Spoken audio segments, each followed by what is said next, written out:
Okay, what have I got? Desktop audio, mic audio. Do I need that audio? No, I don't need that one. I only need that one. Yeah, that'll do. Okay. They should be able to hear us. I've got no idea what that one is.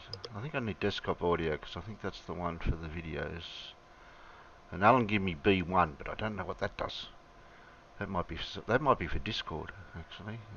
This is in OBS. Okay. I don't like it too complicated, otherwise I won't know what I'm doing. Hey Terry, how long are you gonna go for today? And who are your special guests? I didn't say there was going to be any special guests today, did I? Well, we got Not Sheepy that I here. know of. Sheepy's special. If you don't think Sheepy's special, Mirror, you'll shame on you. A little Wolfie here's us. B-Ball for life. Hey B-Ball. You can join the panel if you're able to. We're going to go through PhD Tony's video, just sort of randomly talk about it as we play it. There is a bit at the front that I know some people wouldn't want to really hear, but it's part of the video. That's the thing.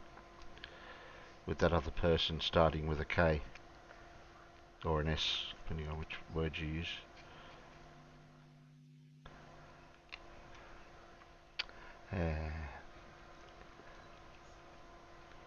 You're in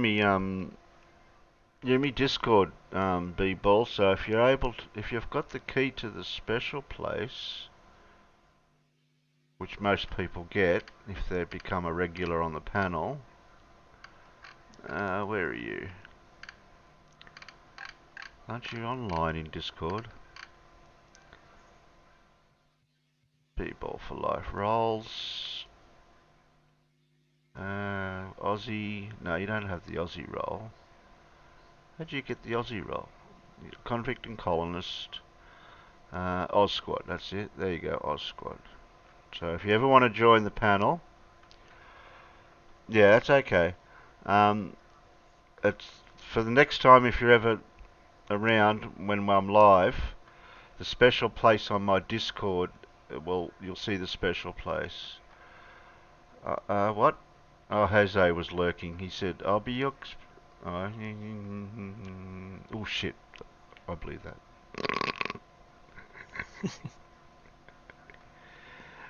Okay. I won't say nothing. You didn't hear it from me. Uh, um,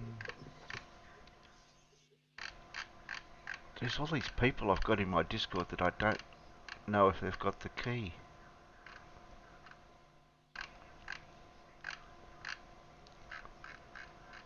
Where are you?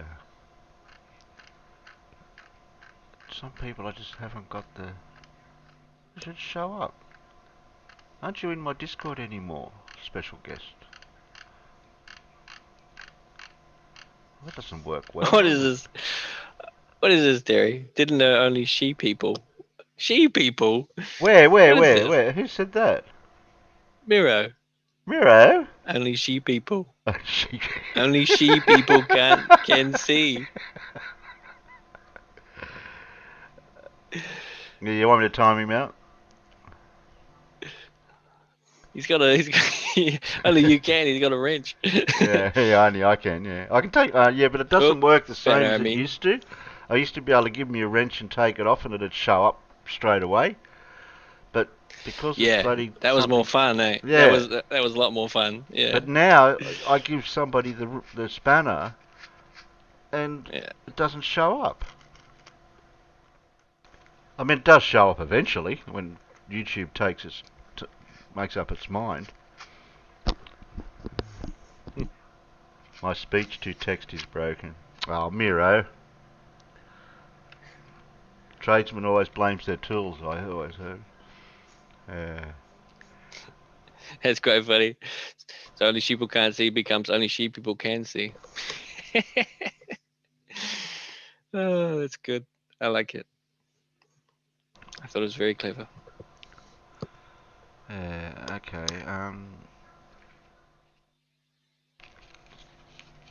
sometimes I get blue, and no name would be at work, I think.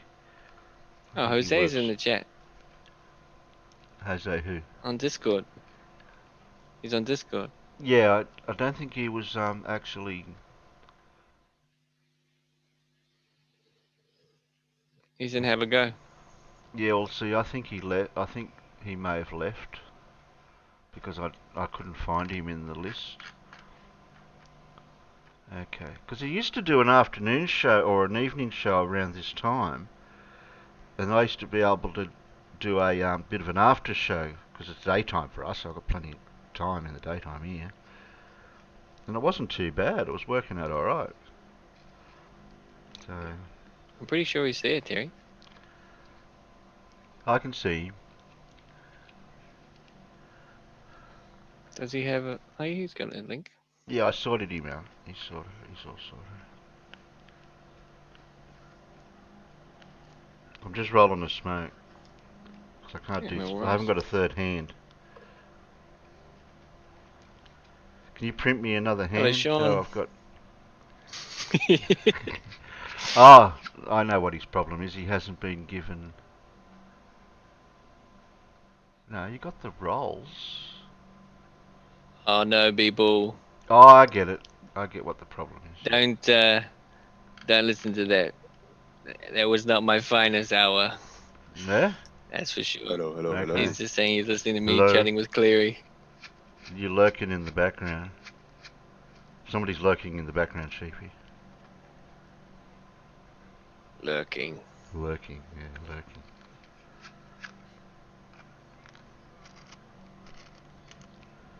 Anyone that lurks in the background, they can be heard on Zoom. See, they don't realise that. Yeah, I'll have a private conversation with you over in Discord. No one else can hear you.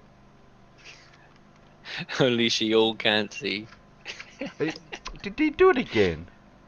Yeah, he's saying that's what comes out. Oh, there's Sean. There's Sean. You're still waiting for those parts for your telescope, Sean? You're going to... Yeah. B-ball, I gotta install Zoom. I'll be right. Okay. Did you hear that? I couldn't hear it properly. Yeah, he's got to install Zoom. He'll be back.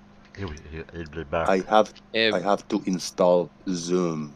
I will be right back. Okay, Arnie. awesome. But yeah, B-ball, I actually challenged him to a debate. I told him I had an open channel where there'd be no mute buttons, fair platform, and I meant this channel. Yeah, this one, yeah. But he wanted to do it right then and there. But Who are we yeah. talking about anyway? I missed that bit. Cleary, the one who was on with Bev Level. You remember the other day we watched the main surveyor with Bev? Yeah. Yeah, he came into gyms and I was there and I asked Bev about his qualifications and then Cleary jumped in over the top and yeah. Okay, we got a flop flipper. No avatar though, but I'll let him off for now. Can you change your Oh, avatar? Can you put your avatar in when you come in? Did he somebody work can, that yeah, out? he can. Yeah, you just go to the three dots on the side and then change your picture. Pick a picture. Mm-hmm. Okay. Well, I've got plenty of time. I'm no hurry. Cleary just posted that on his channel. What was that? What's that for? Oh no. Has he got Damn a it. Has he got a They, channel? they got a sound bite of me. Ah, we're gonna have to hear that. No, Terry.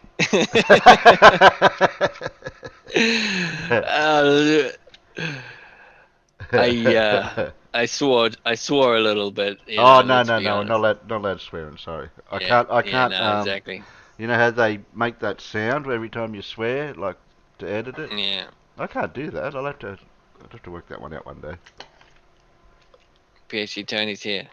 You must be coming in. Excellent.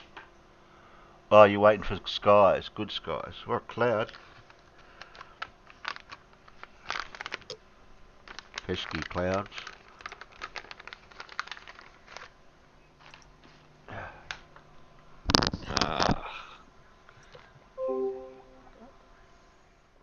It's not good news. Oh, wait a minute. We do have a PH. Whoop, special guest. We have a special guest. Special guest. We have a Man of the special. hour. We have a special guest. And who would this special guest be?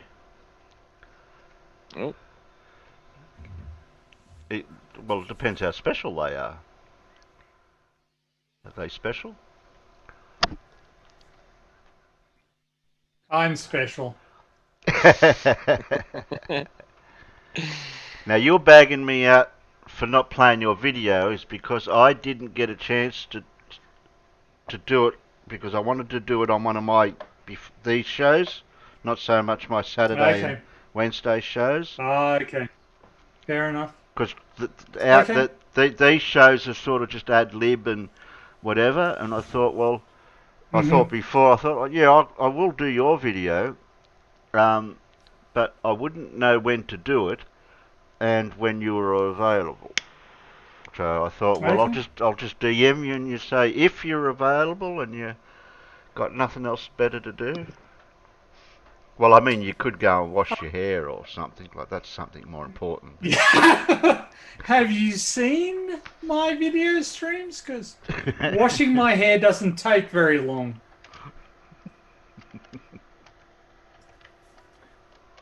Oh, I'm done. Let me go and wash my hair just now. Finish. Oh dear. Where are we? Somebody else is coming in too, but they're sorting out their avatars and stuff. Terry, where is your general chat in your Discord? It's called Fair Sucker the Sove. You should be able to get in there if you've got all the things for it. No, he still hasn't got his avatar, Sheepy.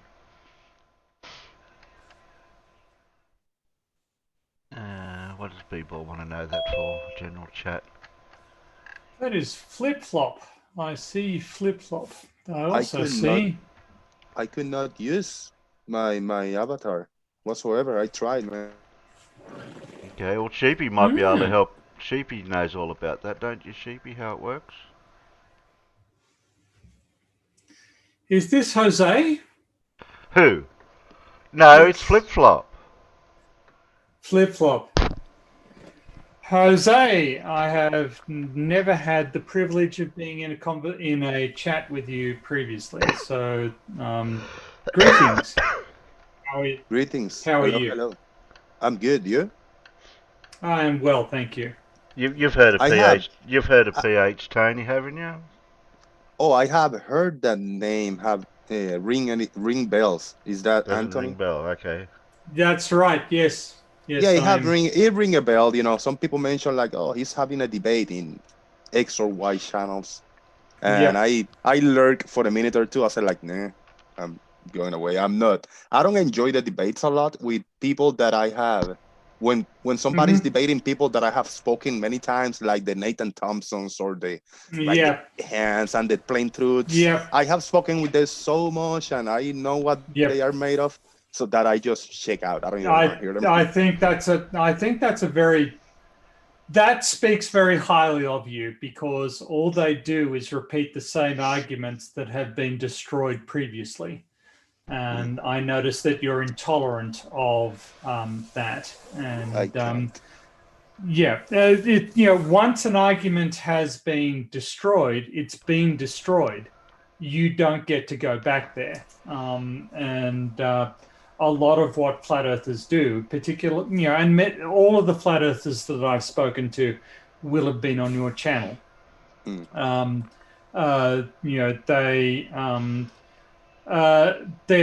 just recycling arguments that they've used against you, that they've used against Fight the Flat Earth, that they've used against Skeptic, that they've used against MC Toon. They're just recycling the same arguments over and over again. For some reason, it's like they're looking for for a different answer that agrees with Yeah. them somehow, or for them to say, Yeah. haha, gotcha. Yeah.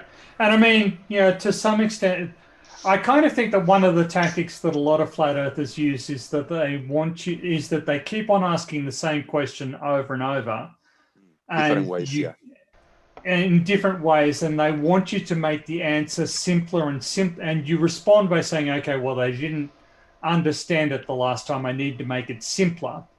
And then you make it simpler and simpler, and as soon as you make it too simple, they go, okay, well, now I've got you, now I can exploit that. So they're basically trying to lure you into a trap. This is why they just ask the same question over and over. Bev has had the difference between level and flat and Oh my. horizontal explained to him so many times Hundreds by of so times, many if not different more. people. Yeah. Yeah. But he keeps on asking the question, and you just go, no. At this point, you're just being a liar if you claim that this hasn't been explained to you. I Every time totally agree. Yeah. Sorry, Jose. Go ahead, Terry. No, go ahead. I was going to say every time Bev puts the word horizontal in the sentence, I rephrase it to back by going, "Do you mean level, don't you?" Yeah. But this I have noticed in so I don't regularly watch your debates. I have to confess, but I have watched your debates enough to know that you don't let flat earthers hide behind arguments that have been previously debunked. Yeah, I reached that. I have reached that point Yeah. now that Yeah. I just don't allow him. Tony, Yeah. No, Jose And used to do a show in our afternoon, and he used to get the flirters on as well, and there were some good conversations Yep. that were had, and I would do now and again I'd do a bit of an after show after that, and we'd get and try to get everyone on, but not everyone did, but Okay. we tried to follow on to Yeah. what the debates that were happening on the show at the time. That was going good back yeah. then. That was a while back now. It have changed. It have evolved. My show is going now for almost 2 years. Yeah. In Yep. almost a daily basis. So it's not easy Yep. to do a 2 or 3 hours live stream every day. With just open No. panel and having guests in. And Yeah. just what with happened? no. What Yeah. happened to your nighttime one, our afternoon one? You didn't want to do that one anymore. Been busy, Yeah. just busy, doing stuff, dedicating more time to the family and stuff. Yeah, well, So nighttime. yeah, Yeah. it's good having the morning show. Oh. 2 or 3 hours a day is good. Yeah. Yeah. Well, Well, you're not. family is very important. Yeah, you're nighttime now, so you need sleep.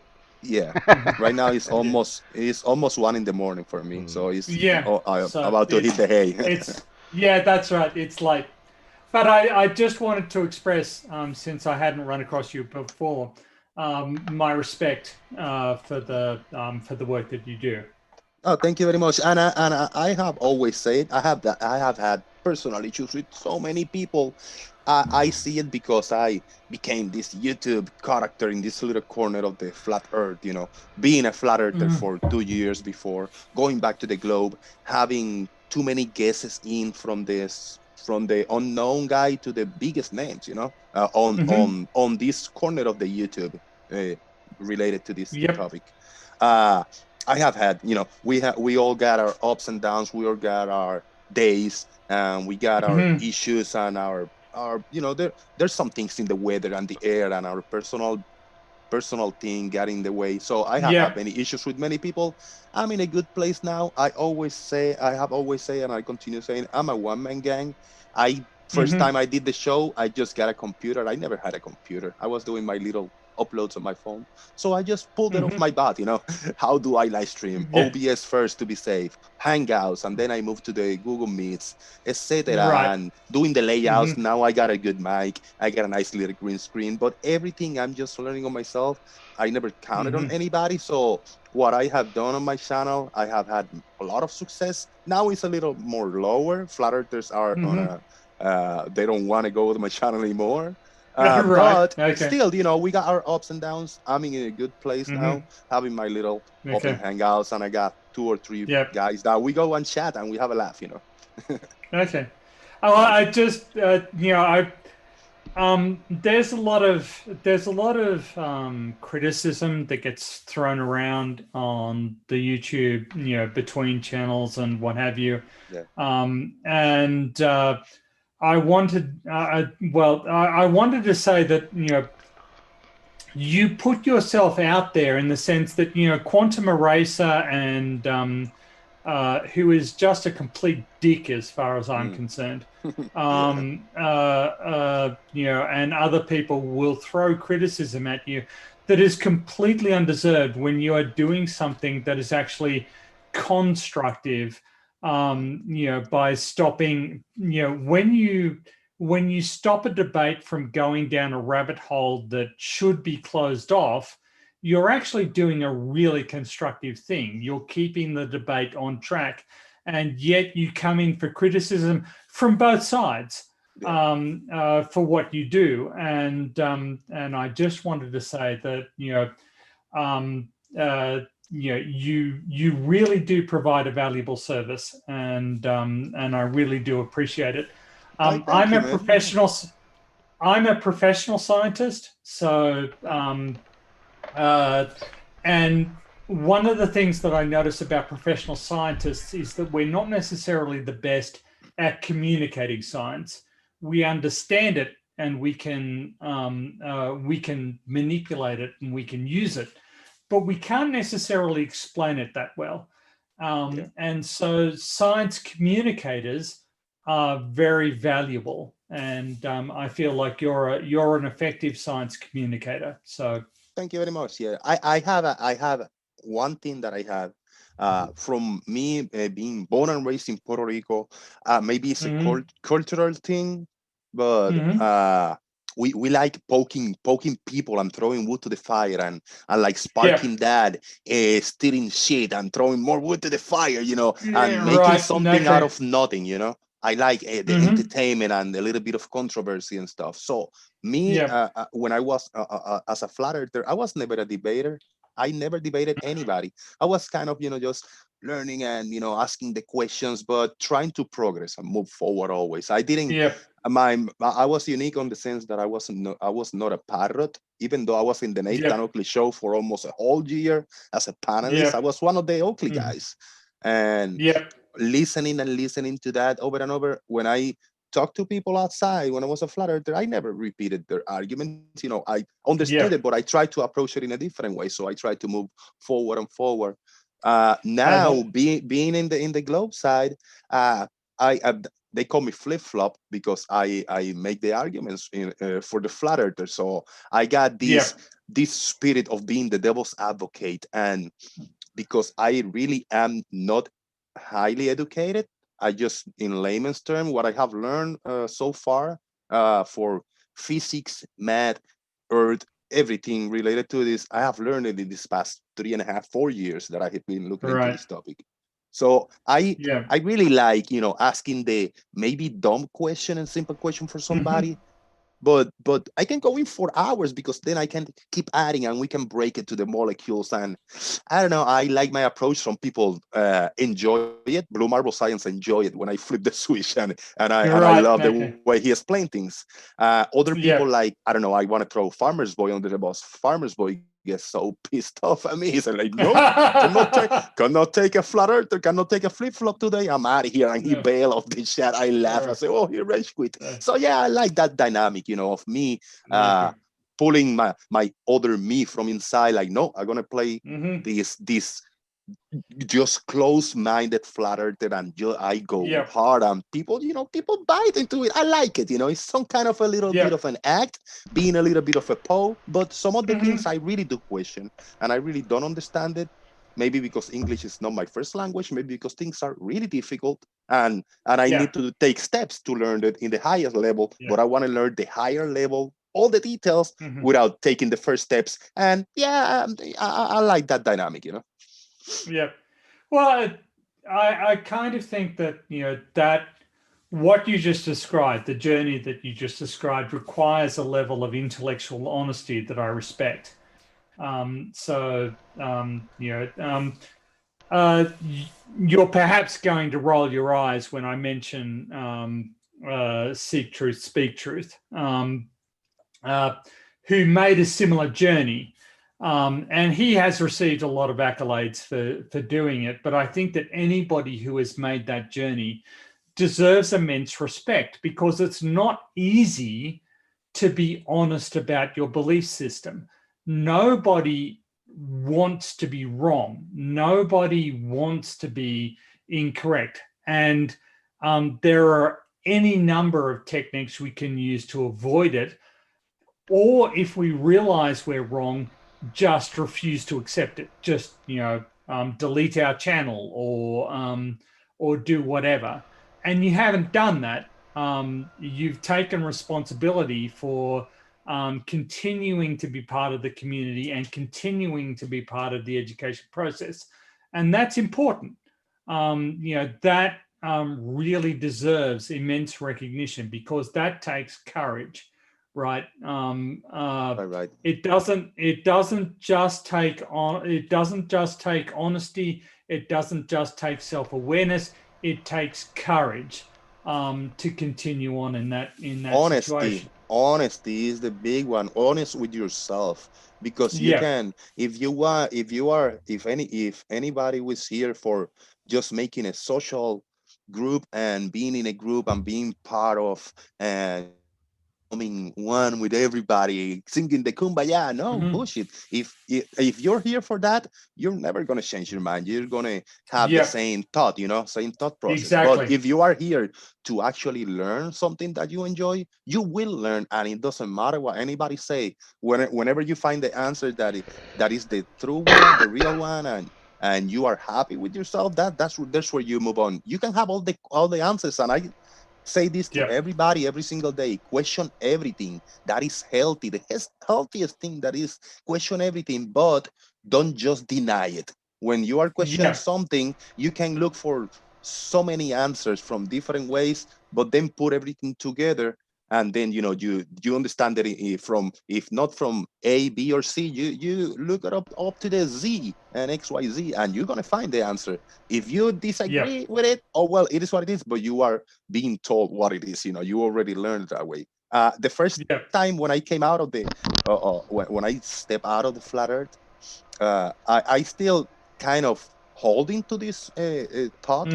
I say, now we got the globe and we got the flat earth. We got the heliocentric model and the stationary earth model, right? The way, the system, the where we standing on. If I gonna look at the globe as a broken car that is just busted, I got duct tape, I'm just nailing and screwing everywhere, but it's gonna drive me from point A to point B. It's gonna take me time, but the car is gonna drive me to the place.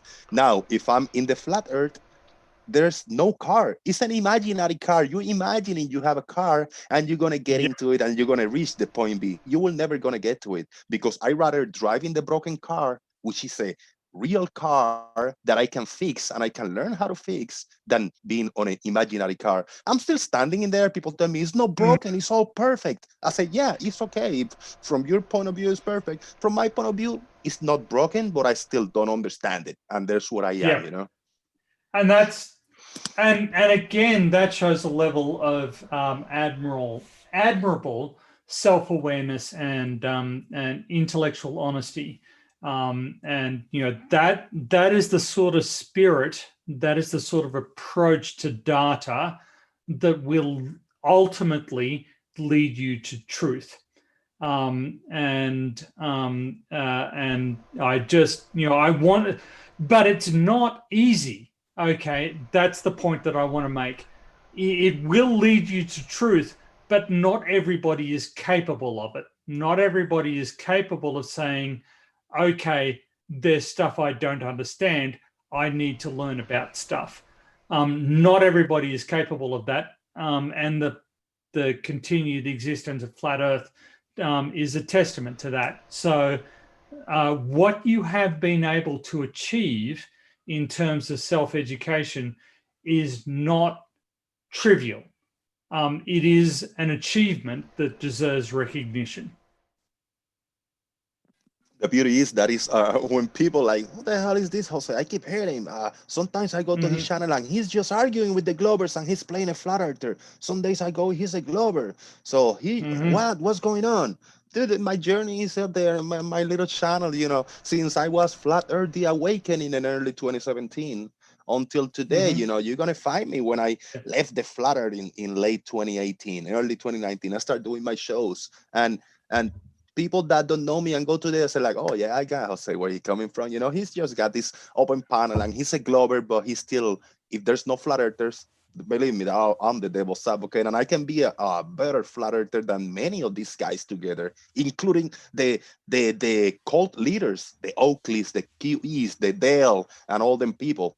I have talked to them. People say like, "Oh, you killed them in your little debate, QE and Oakley." I said, "I don't consider a debate. I just wanted to make these points very clear that I can give them the answers, and they don't got nothing to to give back to me. You know what I mean? So yeah, it's Yeah. interesting. That is this ride that I have had. Yeah. Well, I just wanted to take the opportunity to to let you know that what you've been able to do and what you've been able to achieve, from my perspective, deserves recognition and respect. Not everybody is capable of the journey that you've undertaken. So I appreciate it. good for you. They're amazing people. Like, I mean, yourself. The first time I talked to you, nice to meet you for real. The amazing Yeah. people that I have met here. From dedicating all their lives to a career, and M. Scott Beach, son of an astronaut, Blue Marble Science pilot, Bob the Science Guy, Yeah. George, and Yeah. the list goes on and on. Jessica Sklowski, Yep. the main surveyor, Yep. Larry, bro, so many Terry. people, amazing Terry, Sheeple, like for real, bro, for real, amazing people. I know you were just doing Yeah. alphabetical order. That's Yeah. all. Yeah, yeah. Nice. Nice. And Nice where do you prompting, meet a you lot of these? guys. And where do you meet a lot of these people, Jose?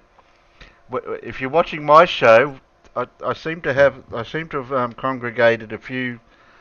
I call them Oh smart people yeah, because they're more educated and more intelligent than what I am, and agree and with I that. and Oh I yeah. and I like that. I like that in that way where I can have these people with Blue and with Tony and a few More others knowledgeable than so many of us here, many of us that had dedicated so many years in their lives, so much research, so much information in their brain, and you guys are giving us this education for free, and some Yeah. people just call you a liar and disingenuous. What the hell is going on here, man? Come on, take advantage and learn. Yeah, Yeah. exactly. And Tony, you brought up something about a journey, whether an honest approach to something, or you deny things, or taking yourself Mm, like Jose, finding the truth and then actually acknowledging it. The biggest problem I see in the flat Earth is that acknowledging or being able to say the words "I don't know" is a sign of weakness. yeah. I don't know. Is totally acceptable to those who don't know and admit they don't know. You Yep. can't not know something if you don't know it. And so No. to me it's a weakness thing, and they're like, oh no, Yep. Hey, it's Chipotle, you touch, everything, but I dude. don't know. Dude, but Yeah. Chipotle, I hear these. I hear so many of them say like, if you hold their feet to the fire, they say, I don't know, but I know it's not a globe. I know it's not Yeah. curved. I Yeah. know it's not moving. I know it's not Yeah, that. yeah, I say like, exactly. wait a minute. So you Yeah, know it's not this, but you don't know yeah, what it is. I don't want to know yeah. what is. I don't want to know what is not. I want to know what it is. Yeah, exactly. Yeah. It's We just don't know that. what it is. We don't know what it is, but we know we don't know what it is. We know it's not a globe. It's anything Yeah. but a globe. It's anything, and that's the thing with the globe is they don't mind being corrected. If they Yeah. make a mistake and it's like, actually, you made a mistake there. It's actually 4, it's actually 6, or it's square. Yeah. And they don't go, oh well, whatever, and then quit. They're like, oh, actually, yeah, Yeah. okay. And they'll look, oh, you're right. They might check it. They might double check it to make sure, or to learn it, or to get a Mm, reference or a page on it or something. But they'll Uh, never they'll yep. never react like the rumpus is always angrily. right. The rumpus is always right. Boom. Well, Yeah. The rumpus. Yeah. The rumpus. Do you want me to DM him it's, and get him in here? If he can speak for himself. Oh Wait a no. minute. Sure, Okay. sure, we can speak to the rumpus if you like. I think it's what 4 o'clock in the morning for him, so Yeah, if he's that'd awake, be great. Exactly, Tony. That'd be a great. Just ringing on Skype. Yeah, so. whoever's. But sort of, I think that sort of, this is the whole point of science, is conceding there is still a lot of stuff we don't know. If we already knew everything, science would be pointless. There would be no scientific investigation left to be undertaken. We would know everything. It would all be, we wouldn't need scientific research of any sort. Everything would be known. Obviously, there's stuff we don't know. But the fact that we don't know stuff at the far edges of our scientific investigation doesn't mean that we're actually pretty certain about the stuff that is towards the center of our scientific investigation. A lot of the scientific theory has been repeatedly investigated, validated, experimentally observed. We don't accept it just as a matter of blind faith. We accept it because we've done the hard yards on this. We've observed it, we've measured it, we understand it perfectly well, and our understanding is in accord with the observations. The questions are at the farther end of our experience, at the more extreme conditions that are not readily accessible, that require a significant amount of resources to access, like the LIGO observation of gravitational waves, or the CERN, the Large Hadron Collider that CERN are operating. That's where we're getting the new stuff that will answer the questions that we don't know the answer to yet. But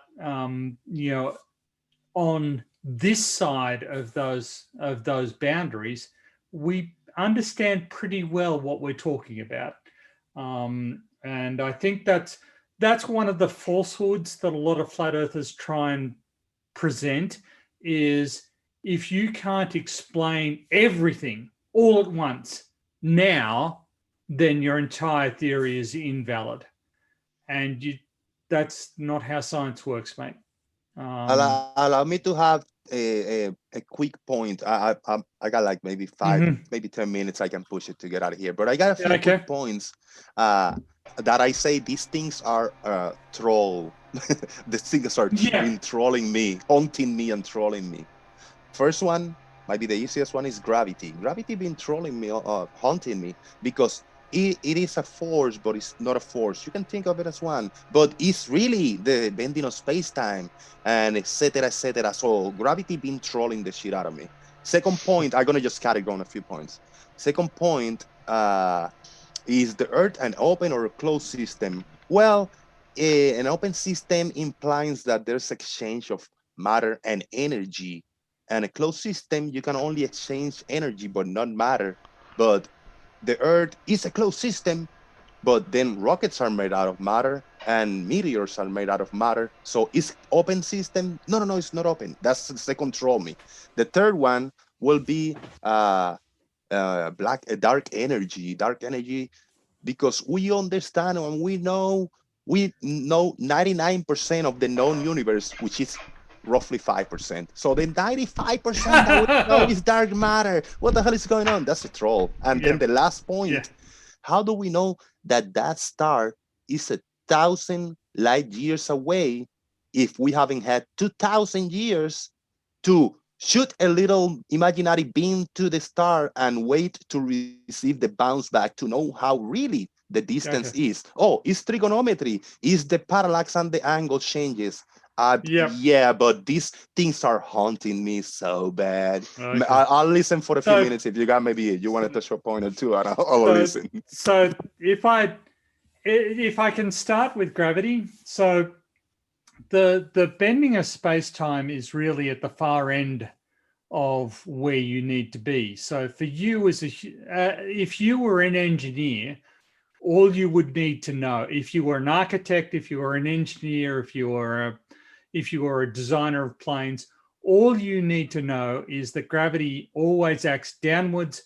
It's a force that accelerates masses downwards at 9.8 meters per second squared. That's all you would need to know. That's all that architects know. That's all that most civil engineers know. That's all that most aeronautical engineers know. But if I try Now, to find a source to tell me that gravity is this force, I don't find it. Yeah. All the sources telling me that gravity is not a force. That's the troll movement right there.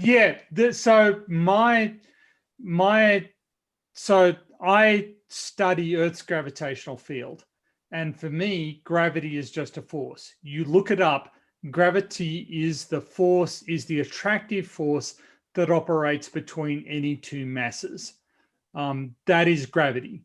And you can look it up scientifically if you look up the definition. Now, the reason that masses attract masses is obviously, as you say, that's down to the curvature of space-time, because mass curves space-time. Why does mass curve space-time? I don't know the answer to that question, but I don't need to know the answer to that question. And I don't even need to know about space-time for most of the stuff that I do.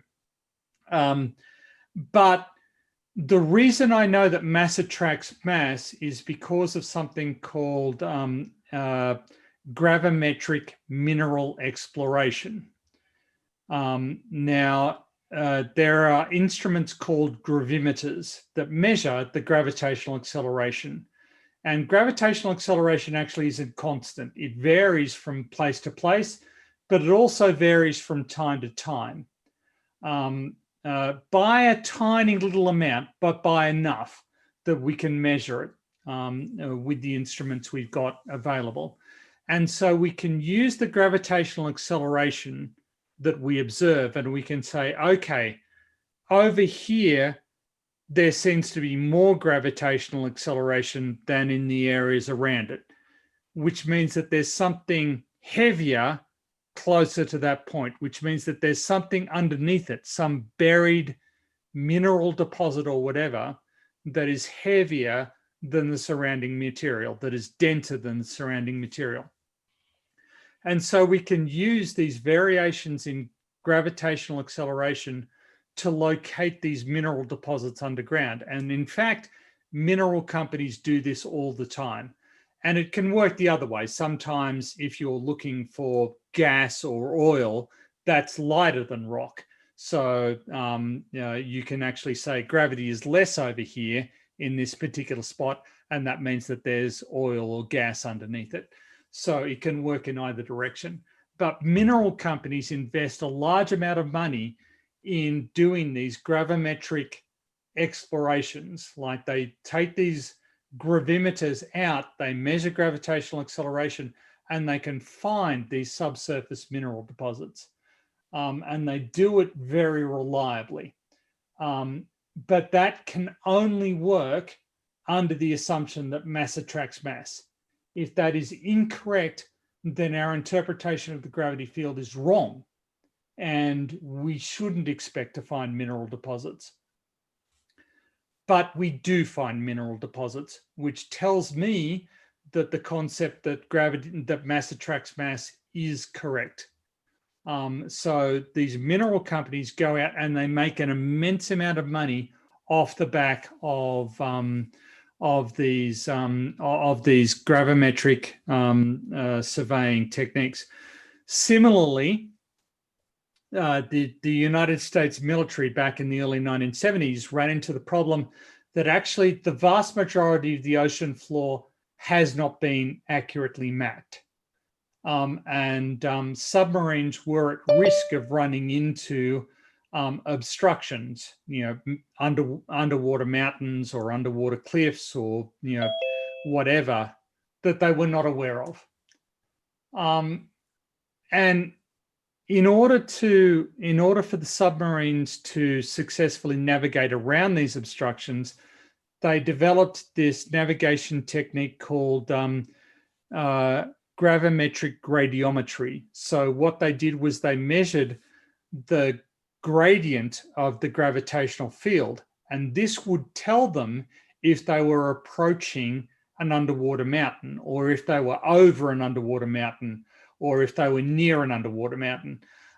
So they could use the gradient of the gravity field to avoid these underwater mountains without needing to use sonar, which would betray their position.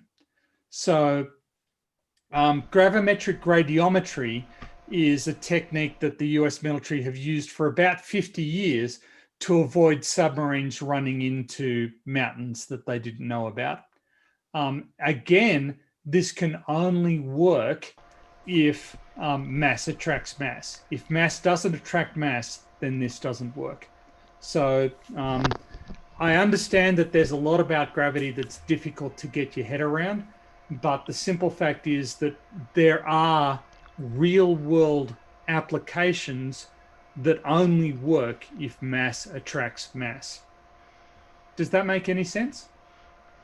Yes. Yes, it's complicated, but it does make sense, and I thank you very much for the elaboration. Can I have a go at Yeah, explaining well, it? I'll introduce my other special guest, regular, Phil. Yes, Phil. Hi, Phil. Hi, how are you? I'll have a quick go at explaining it if you like. If we start with general relativity, so we're looking at Einstein's view of space-time. So let's see if we can just work out what this space-time is. See if we can picture this. So we all understand position. So a position anywhere is three-dimensional. So there's you can describe any position with three dimensions. So any position anywhere, whether it's in space, whether it's on the ground, wherever you are, you can describe it in three dimensions. It's so much up, so much sideways, and so much lengthways. That gives you a position. So if you think about that position, and let's see if we can make that position one entity. All three positions, we call it one entity. And this, we're going to call this, instead of calling it position, we'll just call it space, okay? Then we also have, whether or not you are moving or whether or not you are still, time still moves on for you. In fact, for anything, for any object, for anything, time moves on. You get older. Objects get older. Time moves on. So time is ticking on and position is there. The thing about it is that both time and position have a nice even distribution. Time is very exact. It's an even distribution, one after the other. If you think about how a second works, a second is a very, very even distribution of time. So that's an arbitrary thing that we call it a second. But imagine you could cut that second into very, very, very small pieces. But these are still very, very even distribution. So your space is an even distribution. Your time is an even distribution. Now, what happens is you come along with something big like the Earth, or even small, it doesn't matter, that's got mass. And what happens is it changes this even distribution. Okay, so it used to be an even distribution, and the mass changes it. Some of the space-time distribution gets smaller, some of the position gets bigger, so it gets warped. This distribution that used to be very nice and even, it's now warped. And what happens is that anything now that's within cooey of this uneven distribution is now going to be drawn towards this big object that's now occupying this space, that's changing this even distribution. So things are now falling towards it.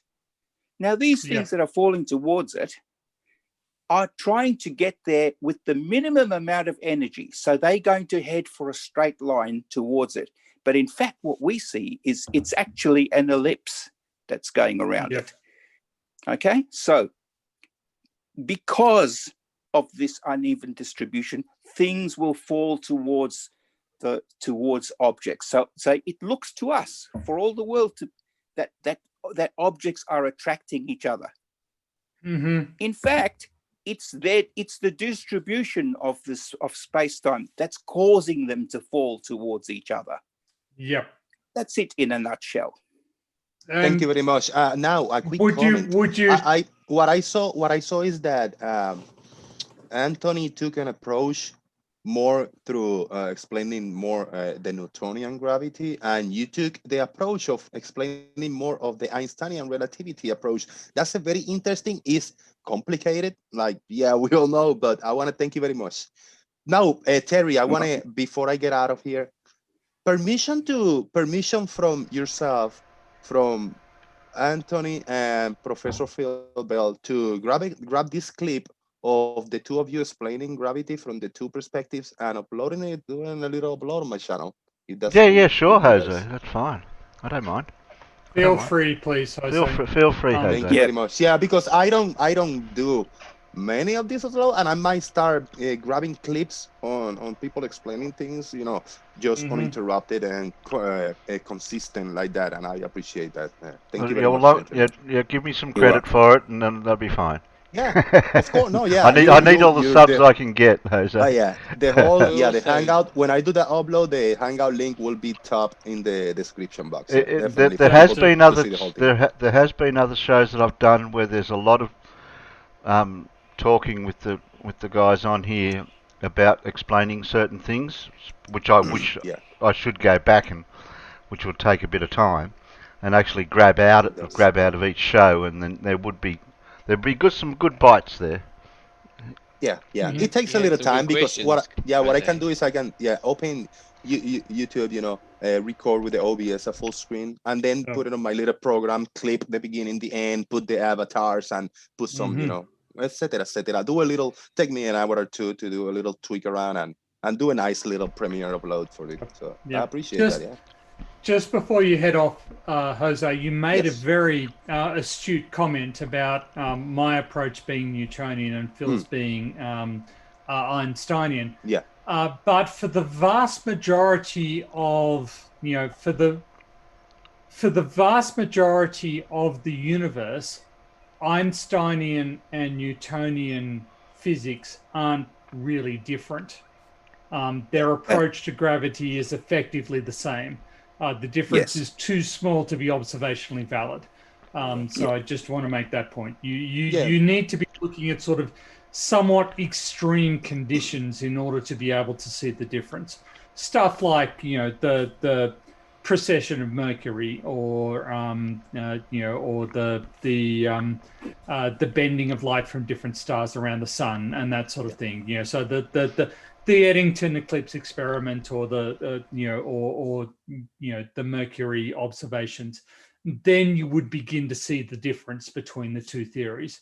But for the vast majority of human experience, there's not really any difference. But I will point out one experiment that does demonstrate, and that is the redshift of photons moving upwards from Earth's surface.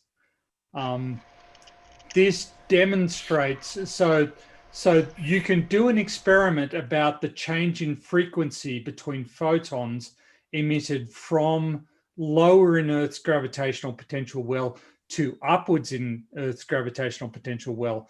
And you can see the change in phase, the redshift associated with Earth's gravitational potential. And we can observe that. It has been experimentally demonstrated, and we can demonstrate the validity of the relativistic theory. And because it agrees with Newtonian theory in most circumstances, it's a validation of Newtonian theory as well. I could add to that that I wouldn't want to give myself the headache of trying to navigate Einstein's 10 tensors in order to achieve something that I could easily do with classic Newtonian physics, given that Exactly. I don't actually care about the precision. Okay, so if the Yeah. precision is enough for me, then I will take the easy way out and use Newtonian physics, which will Yeah. work quite well.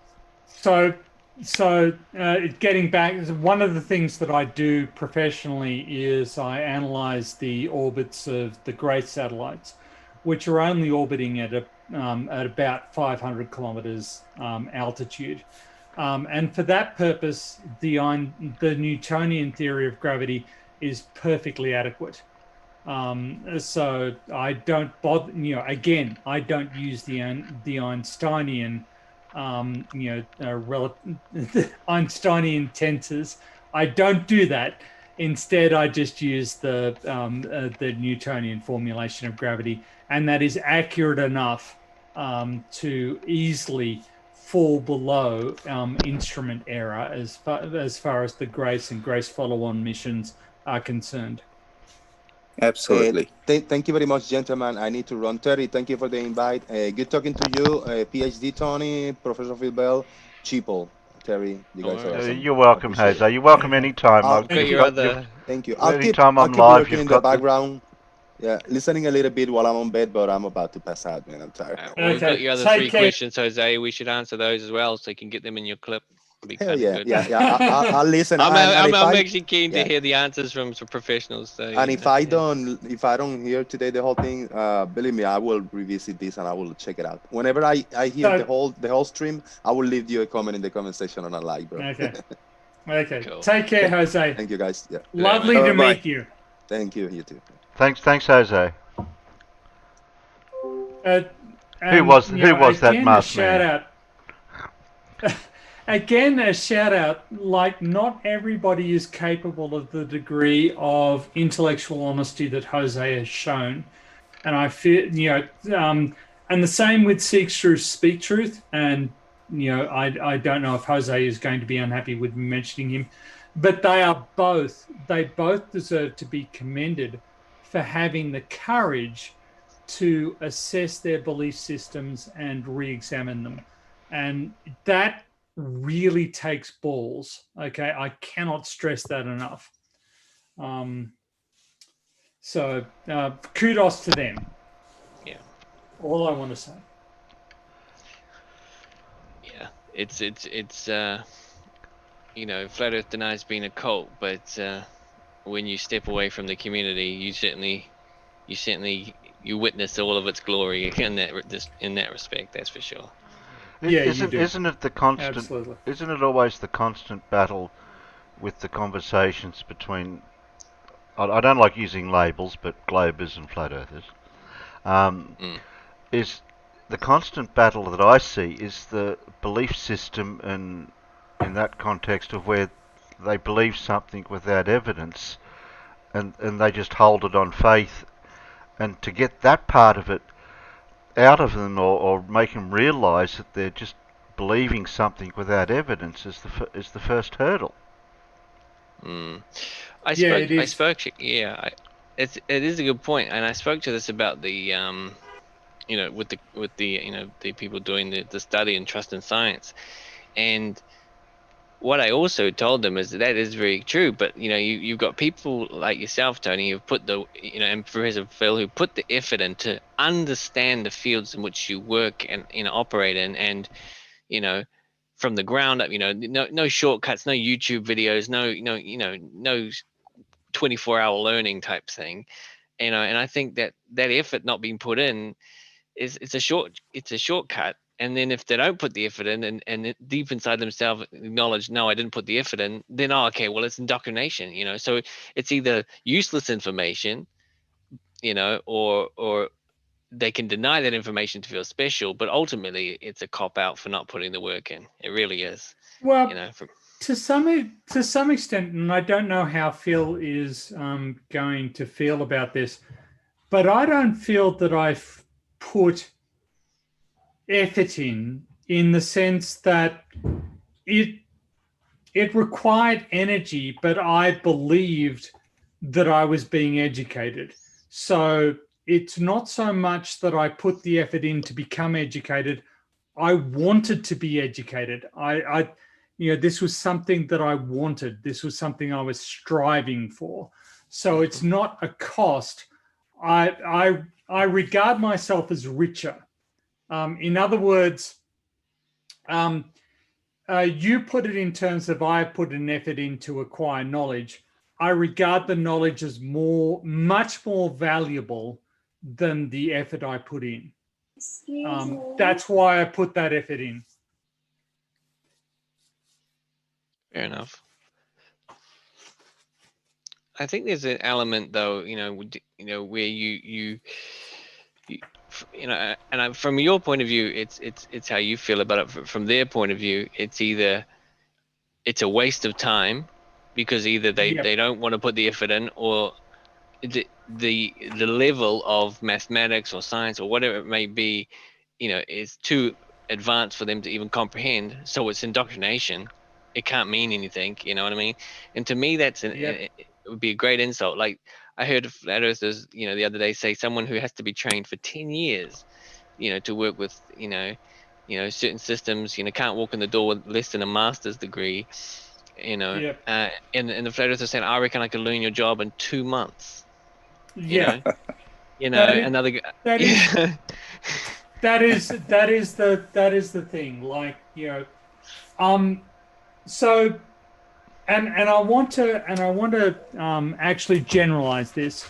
So, Phil Bell has a degree of technical expertise, understanding the space program, and how to put something into orbit that I don't have.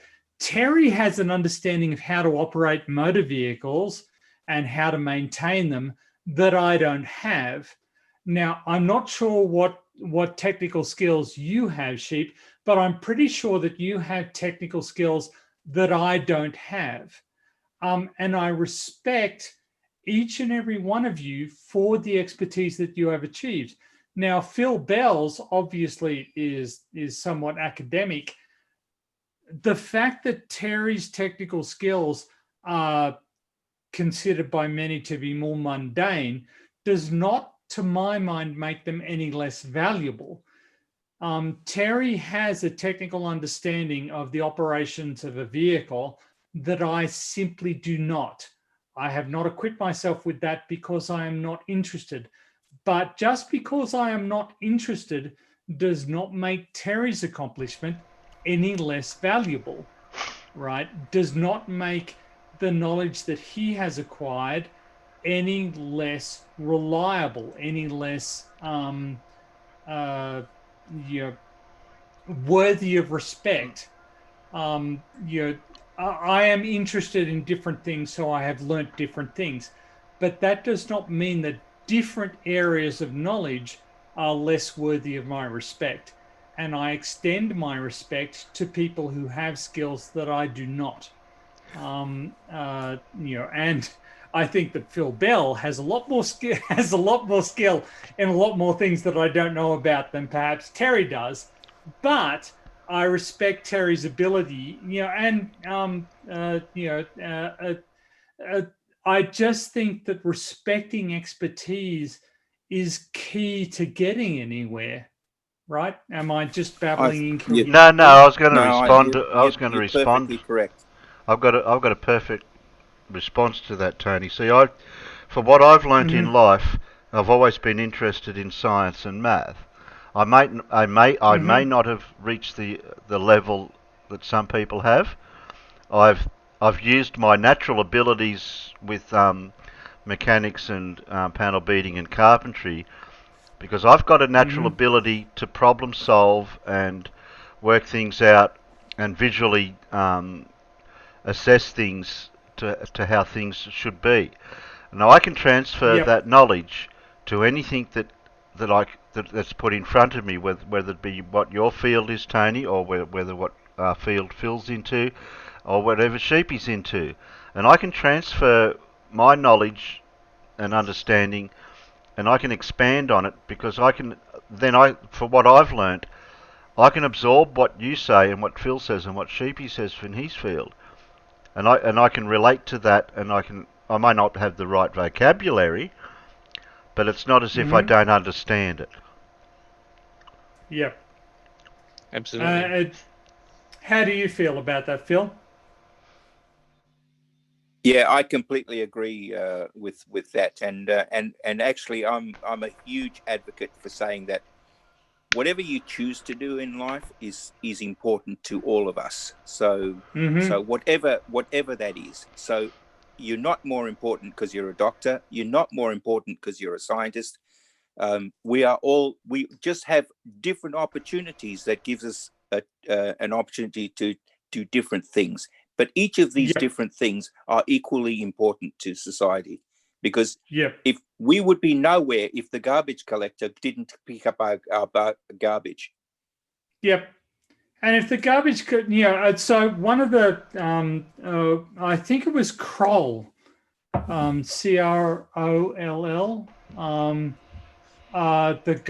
of the guys who developed the theory of ice ages, educated himself by being a janitor in the library at the University of Edinburgh.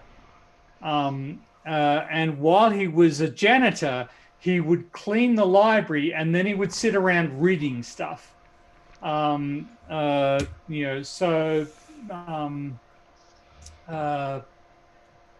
think that's the story. But Well, the point I was getting at Must have been Scottish. He was, yes, he was. He absolutely was. You got that in one. Yeah. James Kroll, yes. Yeah, must have been Scottish. The point more so that what I was trying to make was the natural attributes of what a person can do. Some people have got That's exactly right. Some people can work out things, whether you've got a photographic memory or you've got a mathematical type brain, or you've got a painting skill or a music skill, and those type of skills not always overlap, and that's where I think a lot of the flat Earth side and the conspiracy side, there's some attributes in that don't cross over to the scientific side, and that's where I think I'm more on the scientific analytical side of things, and not so much just the believe what you're told, so to speak. And Well, for Big Blue reminds me of someone like you. So Big Blue, I just have so much respect for the dude. It's really hard.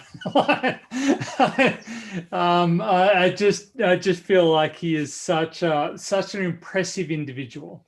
I'll tell him that when I see him tonight. It shouldn't come as a surprise because I don't. He and Phil Bell, like, I get mocked mercilessly for the man crush I have on Phil Bell.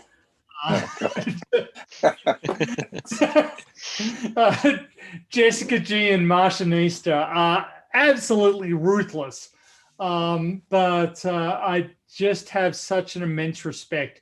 Do you want me to set up a room for you so you can just talk away on thank you, that's very kind, but no. Okay. I respect people who have talents for science, but not only science, but for science communication. I don't know about Phil, but there was a discussion some time ago about the effect of gravity on gases, and Blue just came out and says, "Here's a pipe of butane.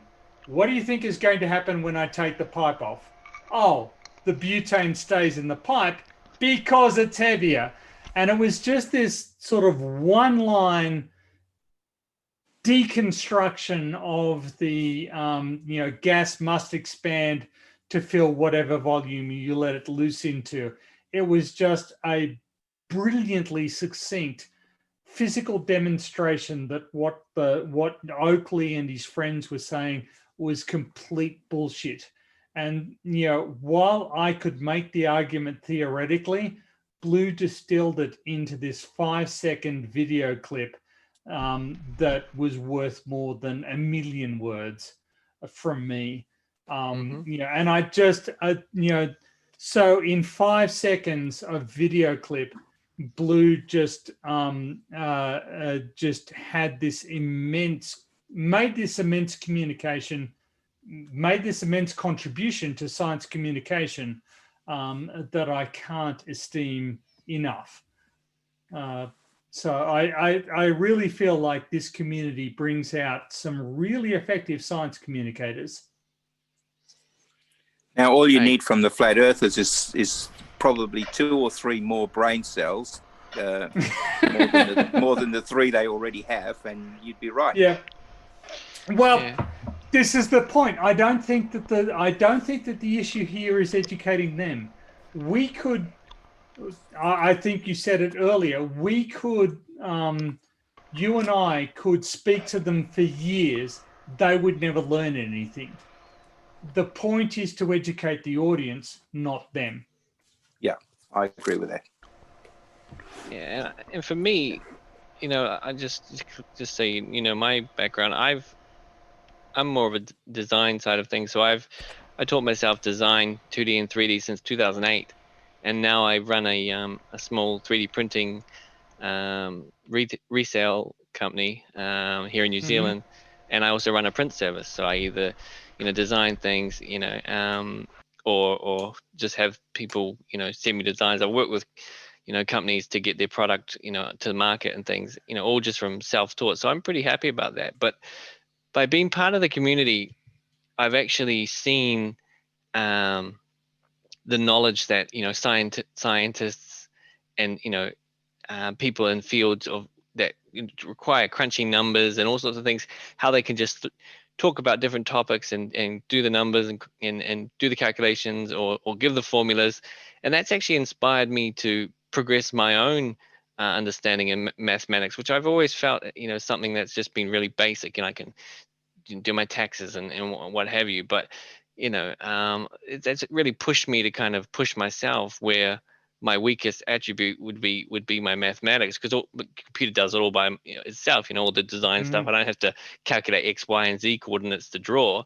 I just have to draw, and so I think there's a silver lining in it, even though there's a lot of people not listening and writing off the free knowledge and real life experience that you guys both present, and people like Blue as well, and everyone else. So there is a silver lining there, and I'm happy for the community to exist. So if they don't want to take the knowledge and the the expertise that's out there, I'll take it. You know what I mean? I'll listen. So doesn't always have to be for the flurfers.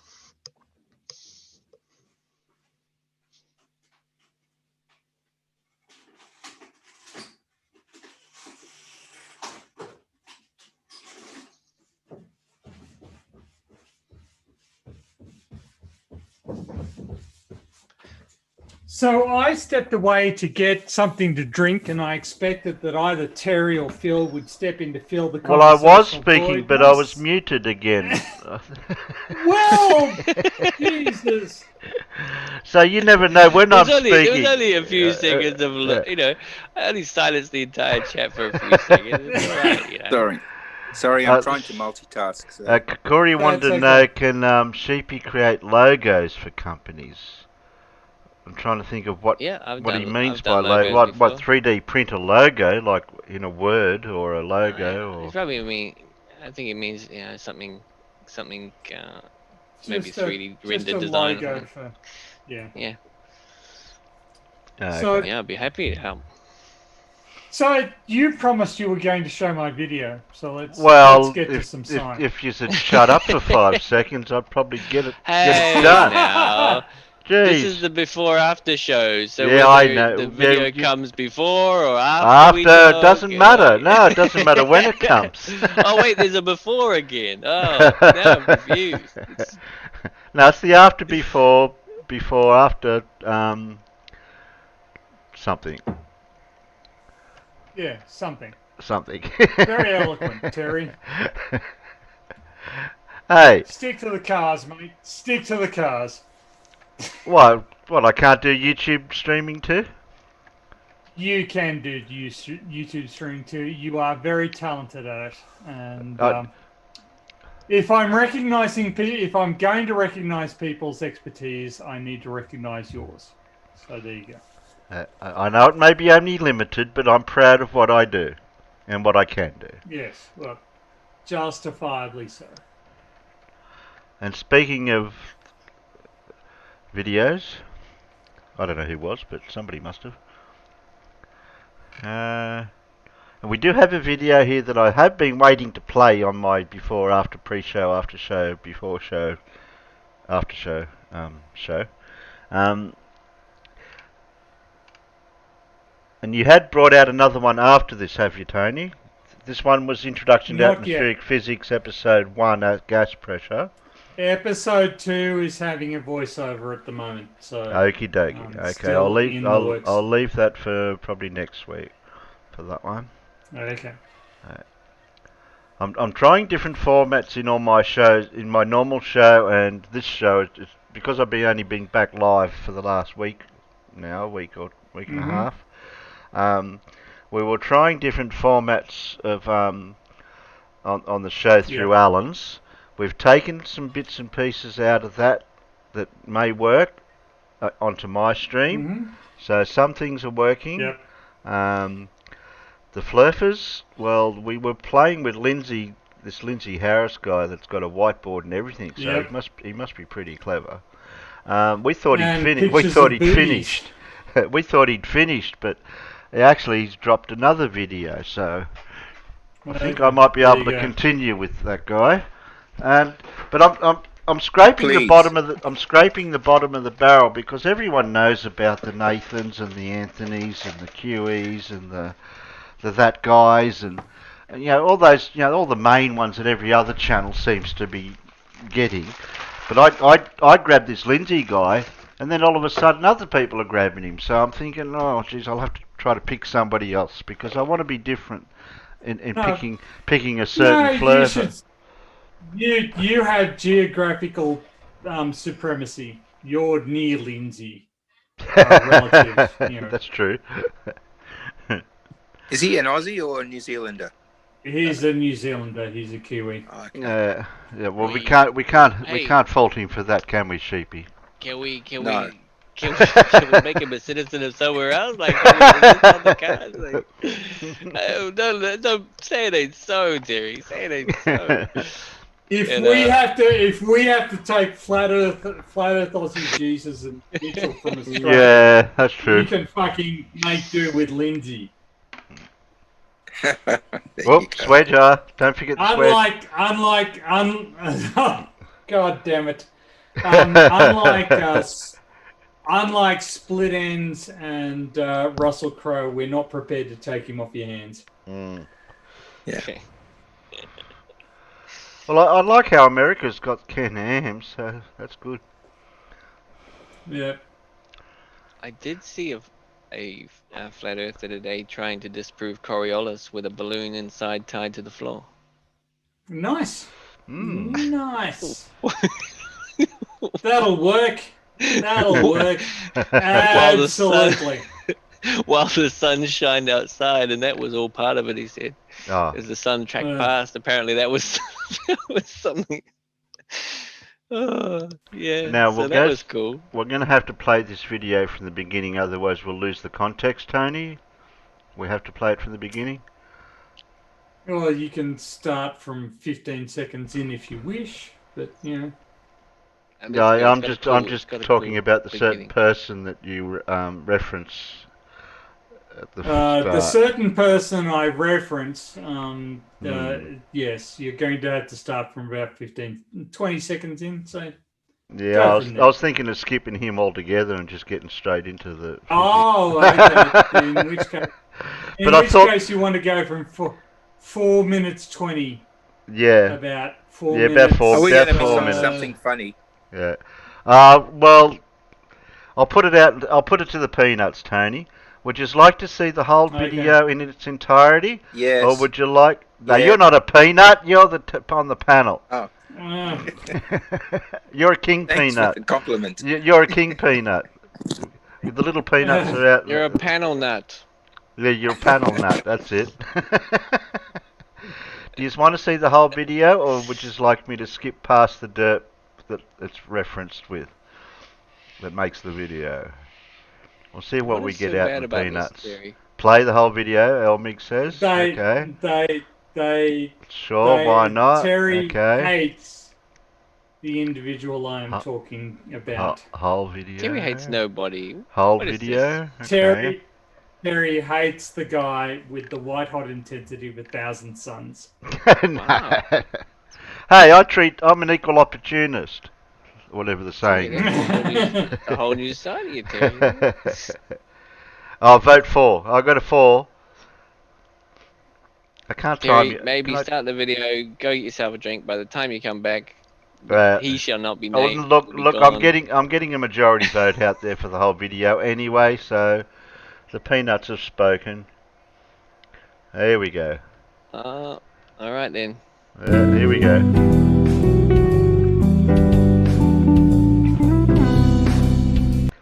And I'll put a disclaimer. Put your monitors back and keep them out of punching range for the certain portion of this start. For the first 4.5 minutes. Greetings, I will mute YouTubers. myself My name so I is don't yell. PhD Tony, and today I will be continuing my introduction to atmospheric physics. Oh, you're a bit low. As you may Can I recall, turn you up a in bit, the Tony? last episode I reviewed the molecular kinetic theory This'll of look matter and the properties of gases under this theory. Today we will move from that base onto a discussion of gas pressure and how it is measured. As with my last video, this video was inspired by a series of stupendously incoherent pronouncements on these subjects by prominent flat earthers. The preeminent authority on the subject of gas pressure and atmospheric dynamics within the flat earth community is none other than Spurs Chemo. Here we catch up with him during an appearance on Fight the Flat Earth's channel, where he is in conversation with Brainy Beaver and Craig. Okay, so we detect temperature. You've just told me it's cold. It's cold at the top of a mountain. It's cold at the bottom of a mountain. But pressure, you haven't detected and you haven't demonstrated. This claim alone was more than slightly eye-opening, but Spurs was far from finished educating us on this topic. Can breathe. You're if you are saying conditioned. that air pressure is dependent on temperature. So what I'm trying to say to you is if that is the pressure. No, he's saying What pressure? he's saying there is no pressure. It's just a What are you difference talking in about, temperature. pressure? What kind of pressure? Later on in the same appearance, Craig was kind enough to invite me on, and I have to admit I had some questions about Spurs' theory. How do you think planes work? Planes, well, they have an engine, Yes. they create lift, they create a How do they force. create lift? Yeah, How do that'd they be my create lift? question straight away. I'm not an expert on airplanes, sir. Okay, it's through the difference of air pressure on the top and the bottom of the wing. So the fact that planes work would tend to contradict your suggestion that there is no such thing as air pressure, wouldn't it? A lesser I have to pause it there, Tony, because his phrase was create lift. I would have hammered him on that point. That would have been where I would have said something. Oh, yeah? Yeah, because he Feel actually free, he unleash. stated it, so he must have known what it meant. Yeah, Yeah, I think you got to hit him with something practical like that. I Yeah. agree with that. yeah. Lesser intellect than Spurs Chemo might have been somewhat handicapped by a complete ignorance of aeronautical principles. However, within 90 seconds, Spurs had remedied this shortcoming and put aside his previous humility and was now ready to educate the world on how planes actually worked. But the whole field of aeronautical engineering is based on the existence of a pressure differential between the top of the wing and the bottom of the wing. This is why wings are shaped as they are, and it is how we explain planes working. Now, if there is no such thing as air pressure, as you have previously maintained, then I would like you to explain how planes work. So And there's a temperature. I would like you to. Temperature. Sir, I would temperature. like you. In a subsequent text discussion with one Anthony Riley, I was surprised that he chose to defend Spurs' position and indeed offered it as flat Earth community orthodoxy on the subject of atmospheric dynamics and gas pressure, or at least it was at that point in time. Modesty forbids me from engaging too directly with Mr. Riley's flattering but deeply misguided obsession with my genitalia. Several weeks after his appearance on Fight the Flat Earth's channel, Spurs Chemo returned to participate in a debate on Red's Rhetoric's channel. Given how deeply considered and meticulously researched his original position had obviously been, it was somewhat surprising that during this appearance he took the opportunity to change his stance. Just how much atmospheric pressure do you think there is at over 300,000 kilometers distance from the Earth? The pressure, it's exactly the same. It's a different temperature, the only change. So the pressure's the same, you're saying? Okay. The pressure's the same everywhere, yeah. So if you go higher or lower, you'll experience the same pressure because you'll just experience different temperature. Now, we know that because when those rockets go up, they don't explode. To the casual observer, Spurs' pronouncements may seem like the nonsensical ravings of a deranged lunatic, but they serve a useful clinical purpose. Anyone who thinks that they make any sort of sense whatsoever is obviously suffering some sort of neurological dysfunction and should seek urgent medical attention.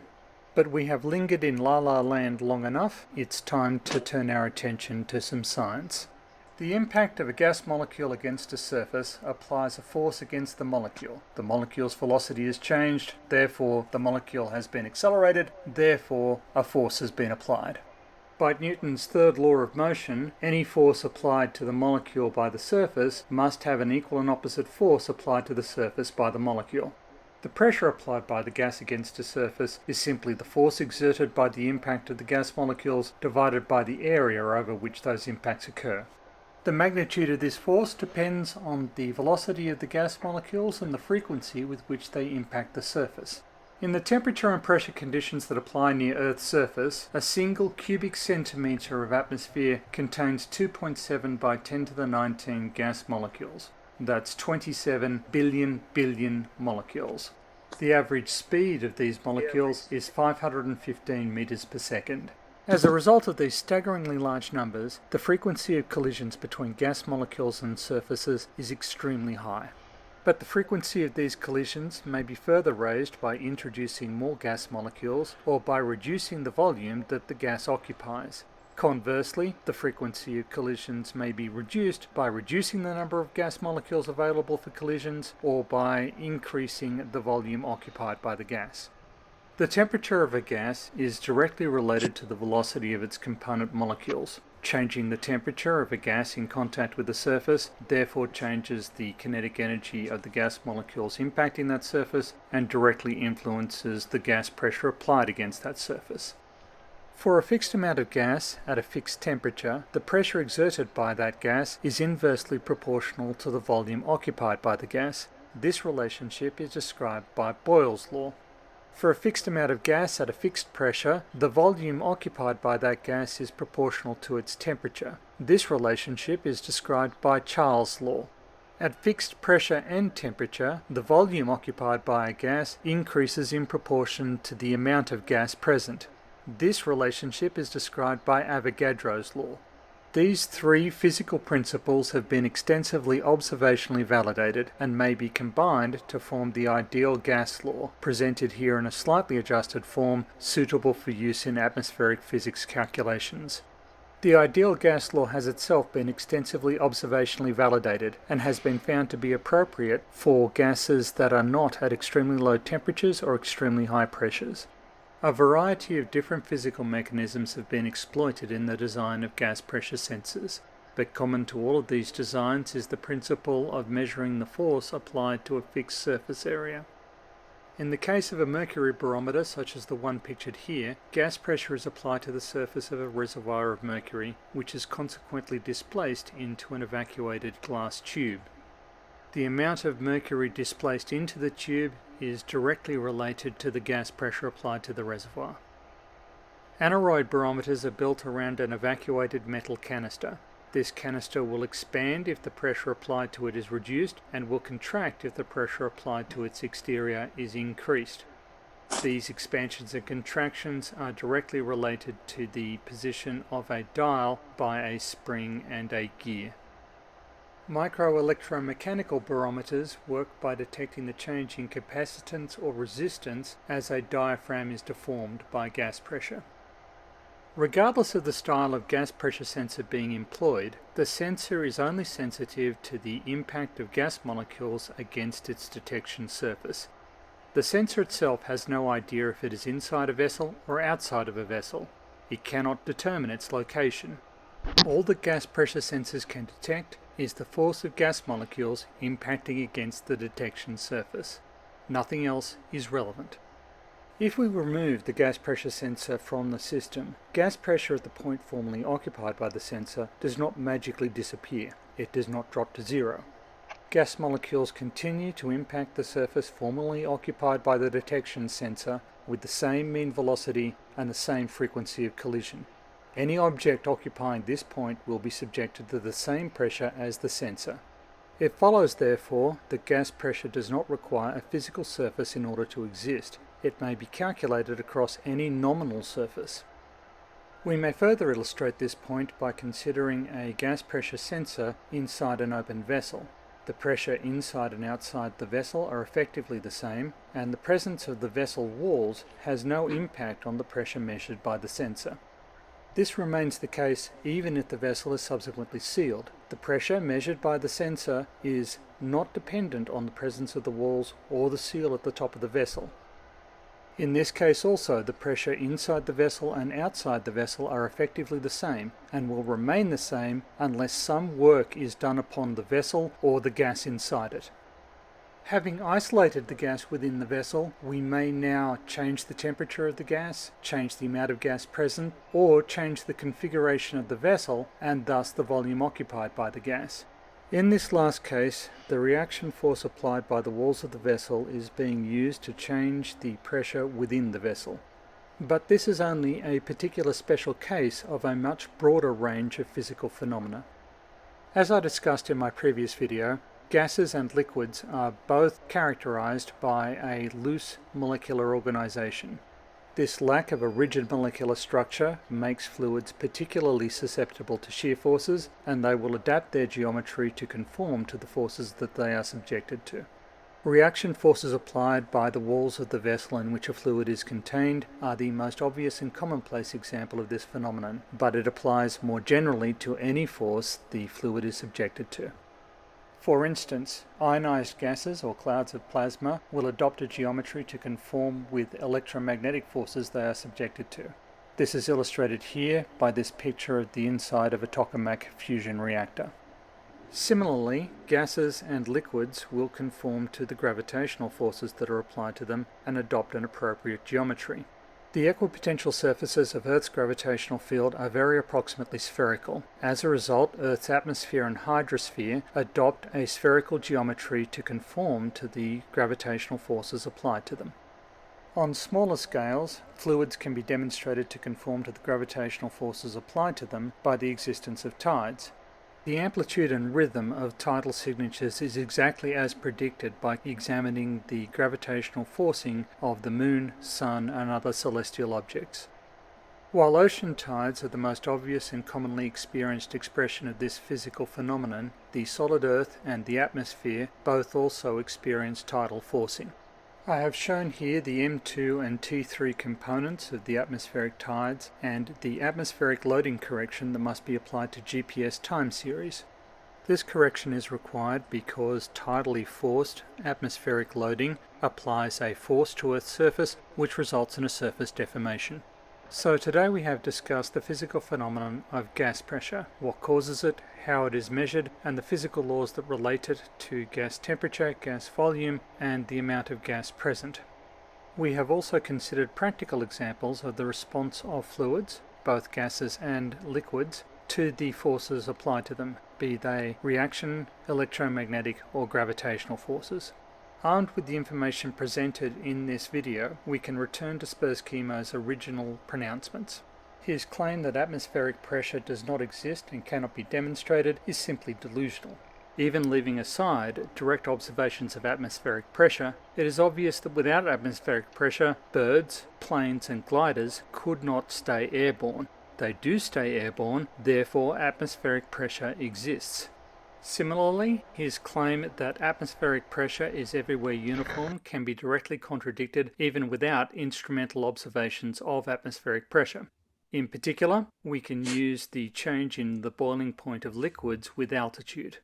I, for one, am very curious about how he will be wrong the next time he chooses to publicly humiliate himself. But I guess we'll just have to wait and see.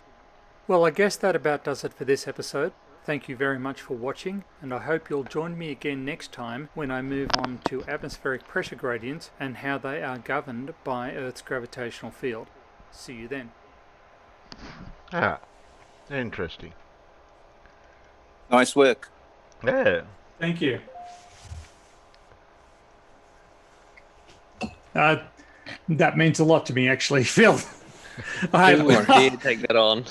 Far out. The bit that only got me in explanation. Yep. Not being criticising. I'm just force applied to the surface by the molecule. Is this section? This is the section that lost me.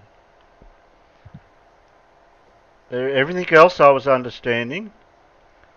But this section here, I was trying to work out what point you were making. If you can see that. Oh, do I have to share the screen again? Sorry.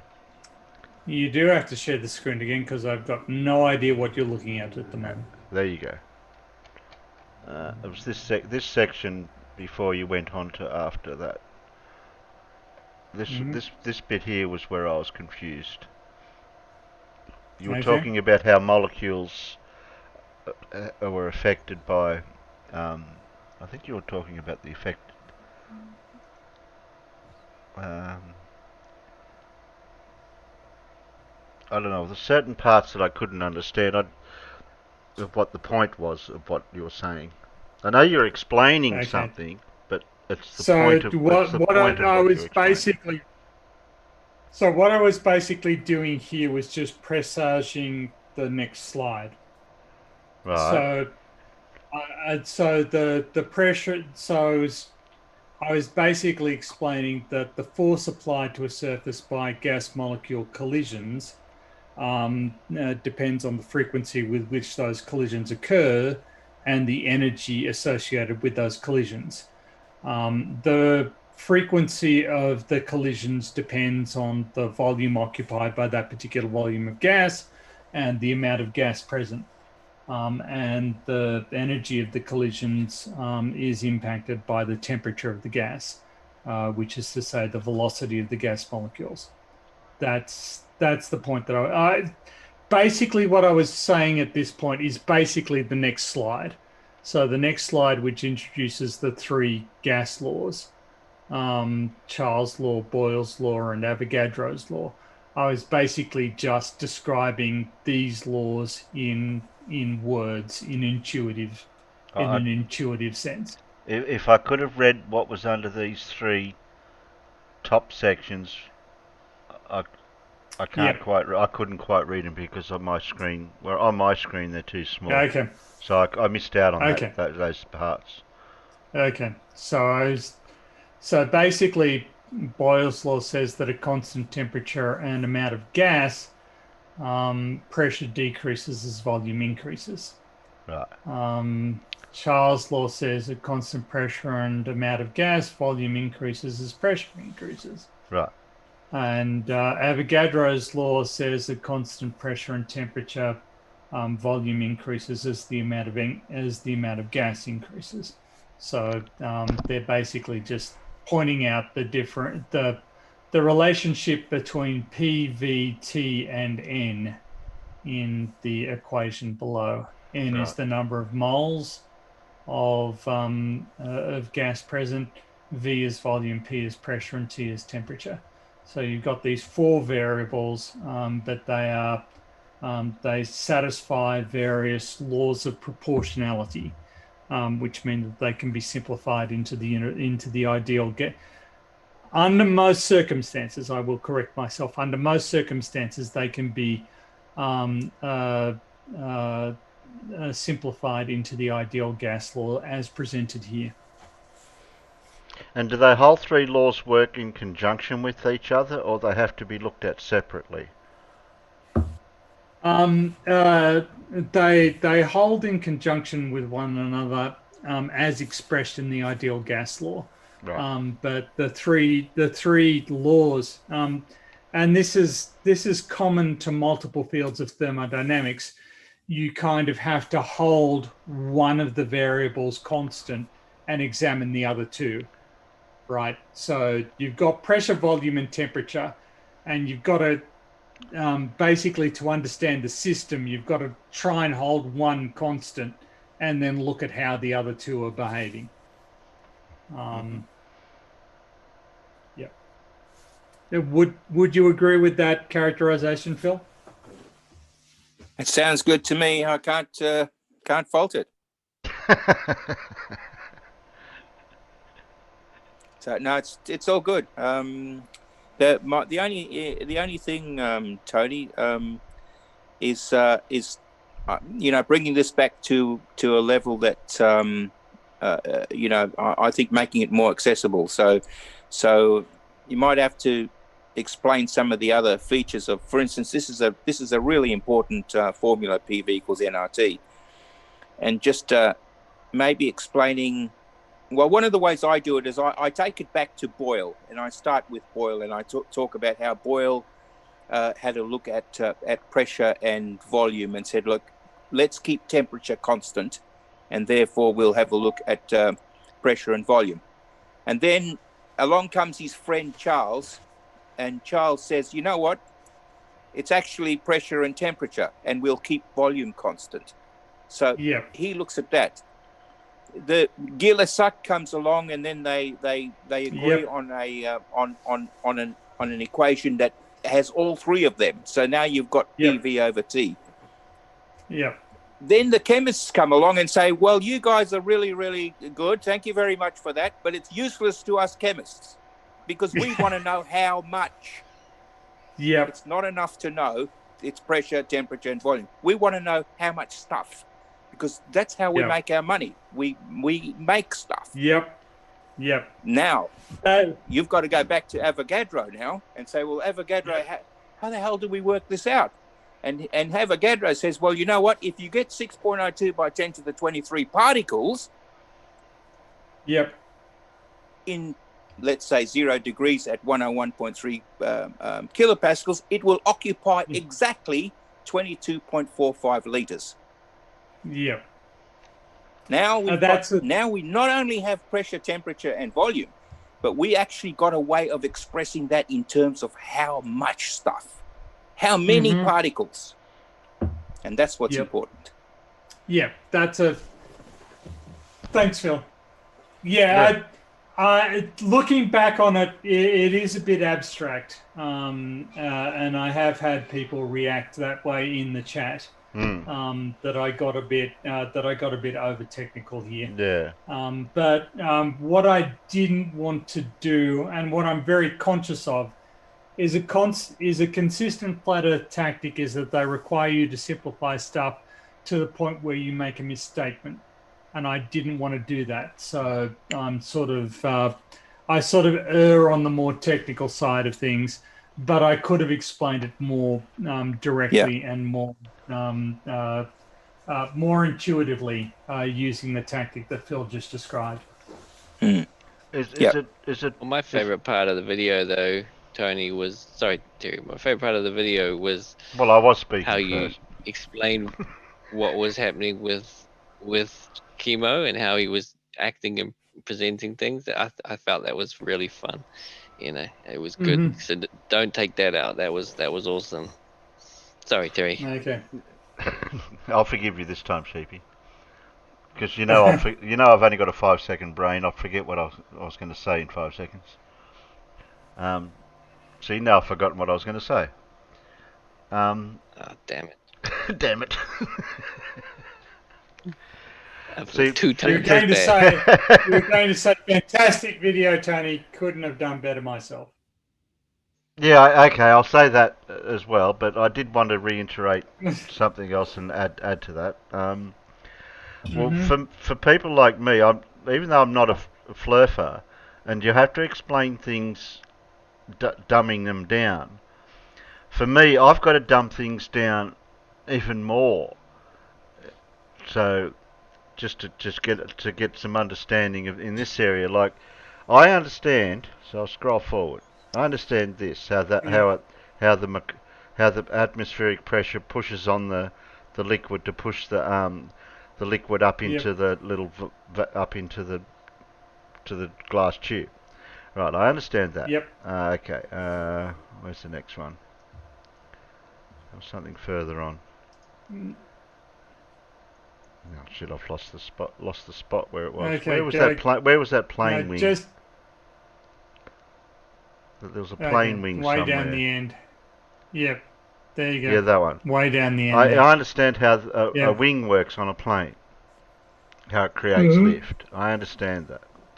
How it reduces it reduces the pressure on one side, and which allows the wing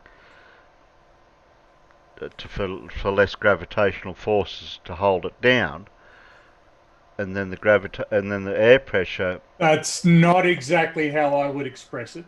Well, so you're fighting against gravity in the first place, regardless. You are fighting against gravity, but the gravitational force is not being reduced here.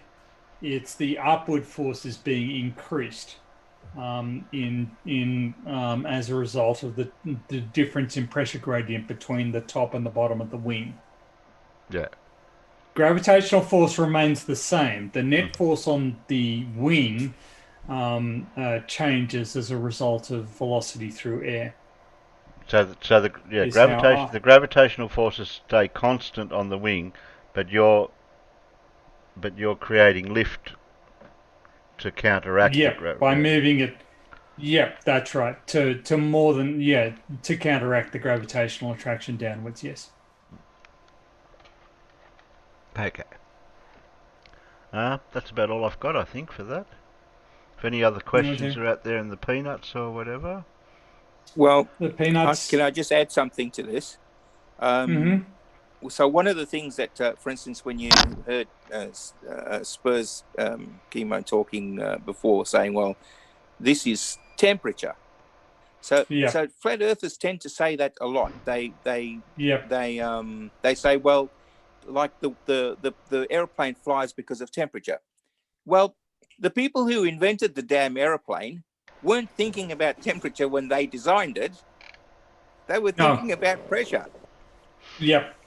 Or lift. Do they think the Wright brothers just accidentally made it work? Yeah. For the flat earthers, and this is the key element. None of the flat earthers have had to create anything or design anything that works. So they feel free to just make up stories about stuff that actually works. But the Wright brothers obtained this by experimentation, and I mean, I think Spurs understands that he was bullshitting, which is why he changed his position so abruptly to, well, pressure is just uniform everywhere, as opposed to pressure just doesn't exist. But even that is demonstrably nonsensical. And to some extent, there is truth to it.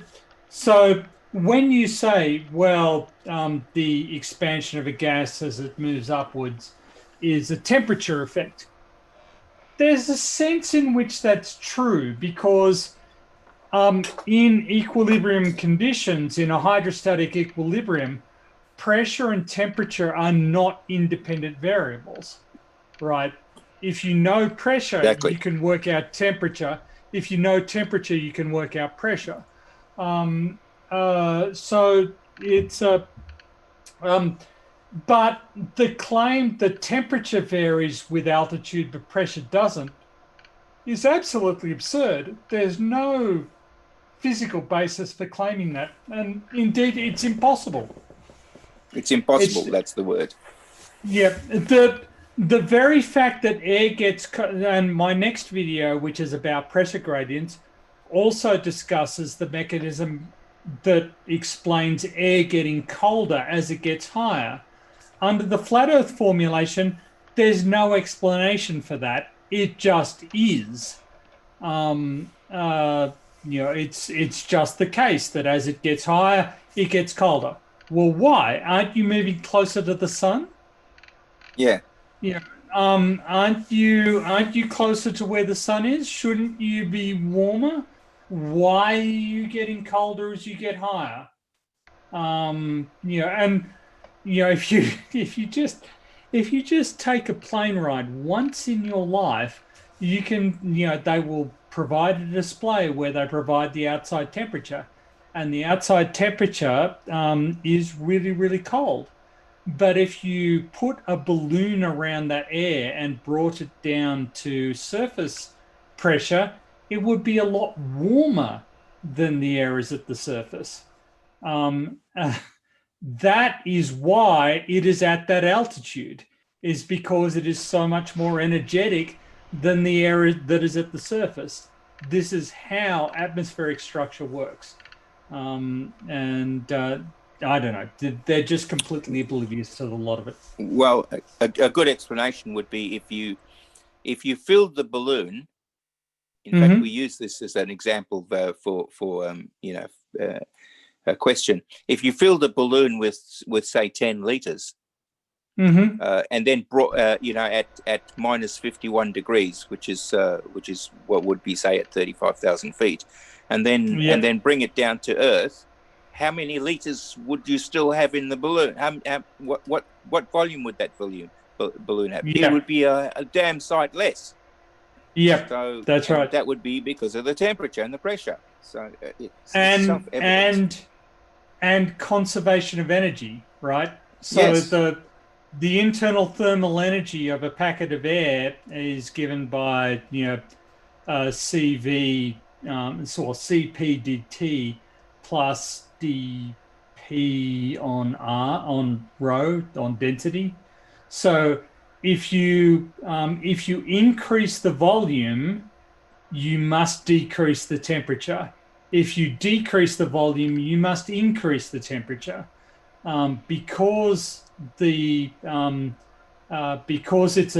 a reversible or isentropic process, moving packets of air up and down inside the atmosphere. It must be the case that the energy inside your balloon is preserved. The total thermal energy is preserved. So in order to change the volume, you have to change the temperature. It's that simple. Yeah, exactly. P1 V1 T1 equals P2 V2 over T2. Yeah. Yep. Exactly the same. What I spent 30 seconds trying to explain, Phil Bell explains in 5 seconds with a very elegant. Okay. Yeah, it's all in the delivery. It is all in the delivery, but sort of. To be brutally honest, this is the level of scientific understanding that the average person on the street doesn't need, right? Yeah. They don't need to understand the physics that is or the thermodynamic principles that are involved with conservation of energy or isentropic processes inside Earth's atmosphere. They don't need to know that. And they don't need to be aware of it. And all the flat earthers are doing is exploiting the fact that the average person doesn't need to know it and pretending that therefore, there's no explanation for it. Well, no, the fact that you don't know. The floafers don't realise that in everyday life, of all the things that they use that are readily available to them at hand, have all gone through rigorous scientific establishment in the first place. Of how everything from a ballpoint pen to to think, things like that. The science in just in a ballpoint pen is something Yep. that they don't even think that the science behind Cars, that. computers, phone, AC electricity. The triple phase electricity is actually something of a scientific marvel. But none of this they understand. None of this they recognize, and they just assume that it's all magical. Pretty much. Gee, how's my cigarette lighter work? I've got gas inside a container. I've got an electronic device that can ignite a spark. That's pretty amazing. And when I combine the two, I get fire. So you're, I mean, a lot of gas lighters actually work on the basis of flint and steel, right? This one's electronic. Not electronic devices. This one's electronic. Okay. Well, we've known about flint for a long time. Where you A while. Yeah, a while. At least 2 years, I'm pretty sure. I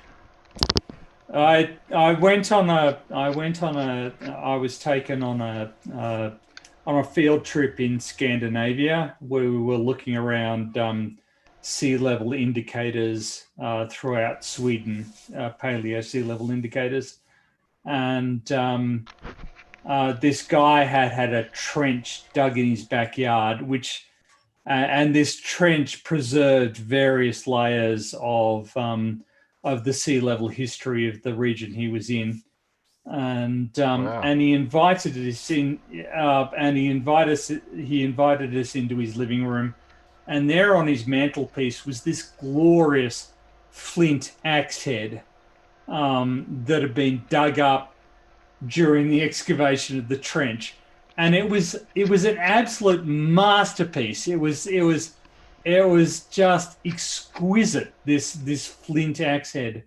And we wandered out of the guy's house, and the guy who was guiding us on this tour said that should be in a museum, not on somebody's mantle shelf. Mantelpiece, but then we went on. So there is archaeological evidence out there that perhaps we knew about flint more than 2 years ago. So you're not in the fringe there, Terry, by believing that. Just wanted to reassure you. And the time and effort that it takes just to create a flint axe, from chipping away at the edges, you can imagine the couple of duds that they can make in the beginning when they first were perfecting that art, even from the arrowheads and just any type of tool that they wanted to make.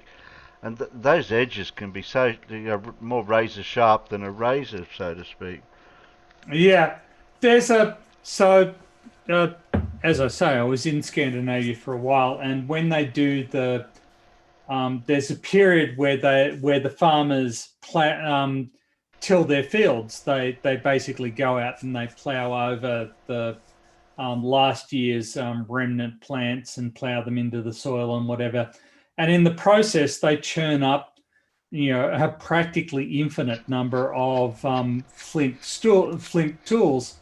And I was taken out there by a person I was sharing the office with at the time, Neil Solov, and he just said, "Well, help yourself. Nobody is really interested in these."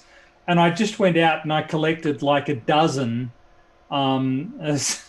flint tools from the Neolithic era, and I said, "Are you sure this is okay?" And he said, "Yeah."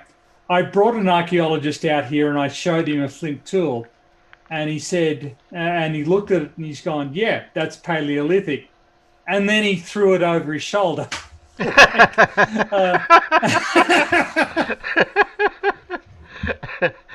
Because there's just so much stuff out there that they don't care about this crap, and Oh, so I have to this day I have some Neolithic tools on my bookshelf at work that Oh, still contain quite impressive edges. yeah. They're quite sharp. And you didn't throw them over your shoulder, that's for sure. I didn't know because I'm Australian and our history is less than 200 years old. Well, our prehistory is much older than 6,000 years, but I don't have any archaeological artifacts, and nor do I want any. They're the property of the Aboriginal Society of Australia. They are the custodians of the land on which we live, and good luck to them. I don't wish to take any artifacts from them. But while I was in Scandinavia, there was nobody telling me I shouldn't take this stuff. Yeah, So I but we did. didn't work with stone tools as such because I don't think we had that type of flint here, did we, for the Aboriginals to make Not those? much, no. But there were some. But there were at least some stone implements generated by Aborigines. Yeah. I think the Aborigines relied more on their other skills besides the having to have those They type of had, skills. they had an immense. Aborigines had an immense skill set. You don't get to live in Australia without being extremely skilled at survival. And the Aborigines survived for, it seemed, more than 50,000 years in Australia. And in order to do that, they needed to be very good at what they did. That's why tourists. Well, when they they wouldn't have had to make iron. They had so much No. of it. That's when tourists come here. They only last a couple of weeks and they go home. Yeah, that's true. I'm not sure if you've. So I read a book called Guns, Germs, and Steel. Have you guys come across it? By a guy called Jared Diamond, and he tells the story of coming to Australia as a tourist and going out to Ayers Rock and running out of water before he even made it to the rock. And just going, how did humans survive in this place? Because this is absolutely outrageous. Well, the He's water's got there. some You very just got to know interesting how to things find to it. say. Yeah, and you've got to know how to preserve it. Yeah. Well, I don't really have much else for anyone. I didn't have any other things planned. Like I don't usually have a plan anyway, but don't let anyone else know that. Here I posted 3 videos, really short videos in any other vids. Oh, did you now? Thank you. Okay. Yeah, of this. Yeah, anyone's welcome to post anything if they would like us to watch it or have a look at it. Yeah, there's no talking. There's a bit of music, so you can mute it because there's words that come up on the screen. But I'm over just wow. Okay. Just wow. And with the intelligence that we have on the panel right now, I'm curious to see your reaction. Okay. So you've It's got just- flatzoid FE Corollas effect. You've got Yep. flatzoid floating helium balloon, and you've Yep. got flatzoid just to validate my claim. Yeah, Okay. and there's more. Yeah. There's more? The comment section tell them all. I mean, once you go there, you'll be able to get to his channel and actually bring that up. But okay. yeah, Well, I'll go from the top then. it's all gold. Whatever I'm grabbing is Okay. all gold. But yeah, guys, push your monitors way back. Okay. That one goes for 29 seconds. Okay, Yeah. next I'm one. watching on my television, so yeah, don't have any. This one goes for 48 seconds. And the last one. Yeah. That goes for 41 seconds. Okay. How did you find this person, Sheepy? Well, actually, they B-Ball of Life said that someone was a guy called Cleary was talking about me because I challenged him to a debate and he declined. He's chopped up what actually happened that day and kind of make it look all over the place. But one of the commenters on his video was this person who I've replied to, and then I thought I'll check out your channel, and yeah, the rest is history. I'm just trying to catch up on some comments in the Peanuts.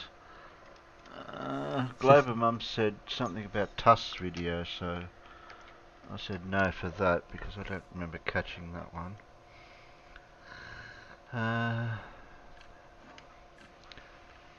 No one else tagged me for a question.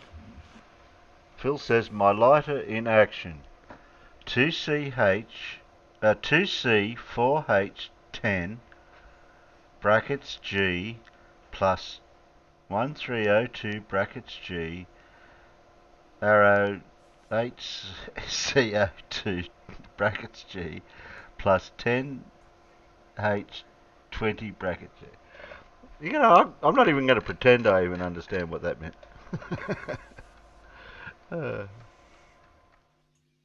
Get She's me with showing off now. Yeah, I know. They're just numbers. I don't know what they mean. Yeah, I'll pull a Riley. No, they're not numbers. You. They're elements. Buffoon. It's a chemical reaction. God damn it. Jesus. Oh yeah, of course. Yes. We're just terrorists. Hey, I've got to learn something before I understand something. So I didn't understand that, so that means I haven't learned it. Okay. I added the link to any other vids again. Oh. Look, one step at a time. I've got these three to do. Glover's put something else. What? Glover Mum. What's that one? Proofs that NASA lied. How long's it go for? 7 minutes. Okay, if we get time, Glover Mum. Get time. We'll see how we go. It's there in the list. Okay, back to this flatzoid FE.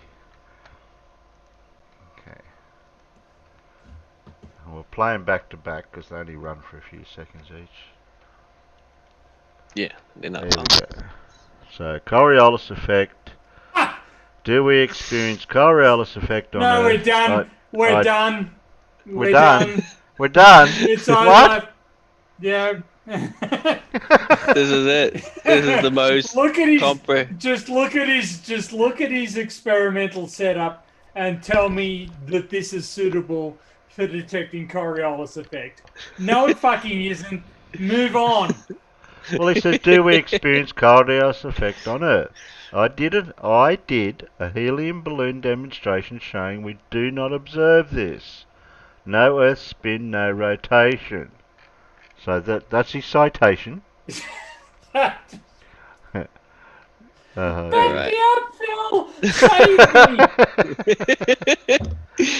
No, you have to watch it. It's 29 seconds. It's are we take ready? one of your brain cells. Are we ready? 29 seconds! I have a finite lifespan. I object! I object! Oh, God. It's fantastic. What's Christ Puncher saying? So what's happened to Terry's channel? Well, I'm back live again, Christ Puncher. So you can join if you want. Oh, God. Well, I'm getting Great dizzy. camera work. I'm getting dizzy here. What are we doing? What's in the blue? I can't read. I couldn't read what was in the blue bit. It says, is that what we observe? Well, I'm going to have to watch that again. This was. That weird. was it? Oh, so he's got a wheel. So he's got. seconds of my life was. And now it's a minute. You are you are pissing my life away, Terry Davies. Fixed object in a non-inertial reference frame. Is this what we observe with Earth? Thank you, Tony. I appreciate the comment. It's the 29 seconds. What's it say? Rotating inertial reference frame. That's a wheel on a shaft that's spinning. He's got. Was it a wheel brace or just a cross thing or something. I can't work out what that I thing is. think that's I think he's welded it to this old wheel. yeah. Right. Now, where's he putting the He's, camera? So he's got he's that. putting the camera on it at some point. It doesn't matter. Okay, There it doesn't. No, goes. it doesn't matter. I'm There's just wondering where he's doing it. point. Okay, so he's got the Fixed object, non-inertial reference frame. Okay, fixed object. Okay. Okay, so we're spinning on a wheel with the camera looking up at the roof. The budget Is for this this video what we must have been observed through the roof. Is this what we observe on Earth?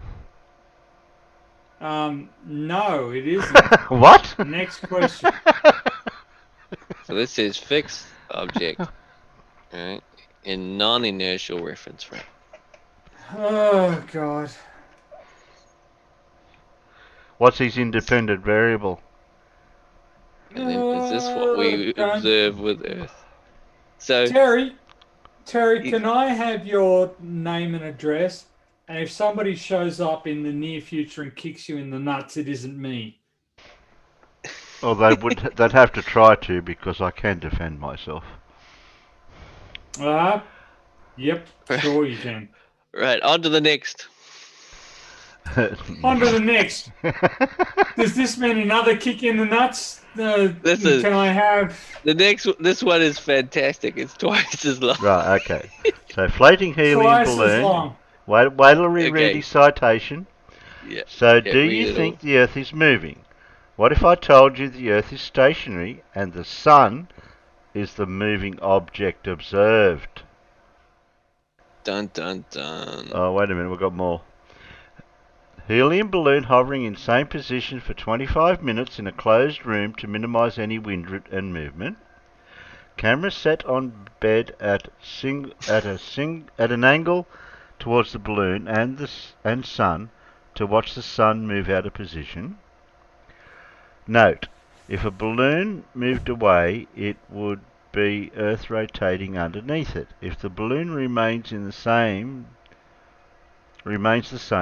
and the sun position changes, this shows the sun moves. Huh? Okay, here we go.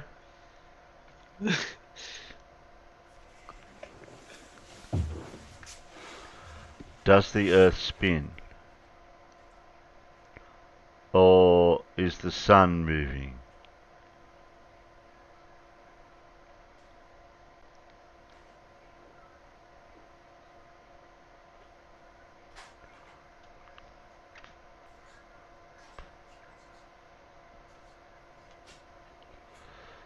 Oh, I think the Earth moved at 15 degrees per hour, and the time that took, that looks like it moved about 15 minutes, I think. Mum, this is a stupid test. No, this is beyond stupid. Yeah, that's a good way to tell time. So, a question for you all: did the Earth move for you? Not in the same orientation as the video, because I don't know where he shook the was foundation located. Okay. Yeah, flow rider's on the right path. You decide. Swear jar, flow rider. The PayPal should be in the description. It should be. I don't know. I might have forgot to put it in today. Right. What's this one? I have to go back to the beginning. Well, I got okay, something about Sly's video saying not level, not level, not level. So I made one showing with level. Okay. And we've got a phone. Okay.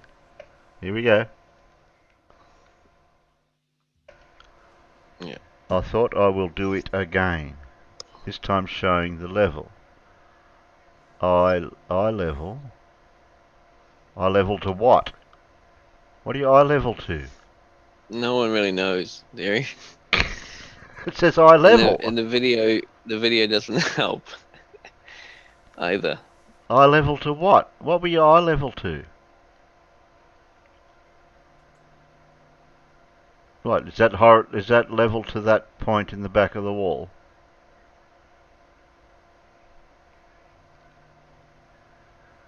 Huh? That one completely had me confused. What?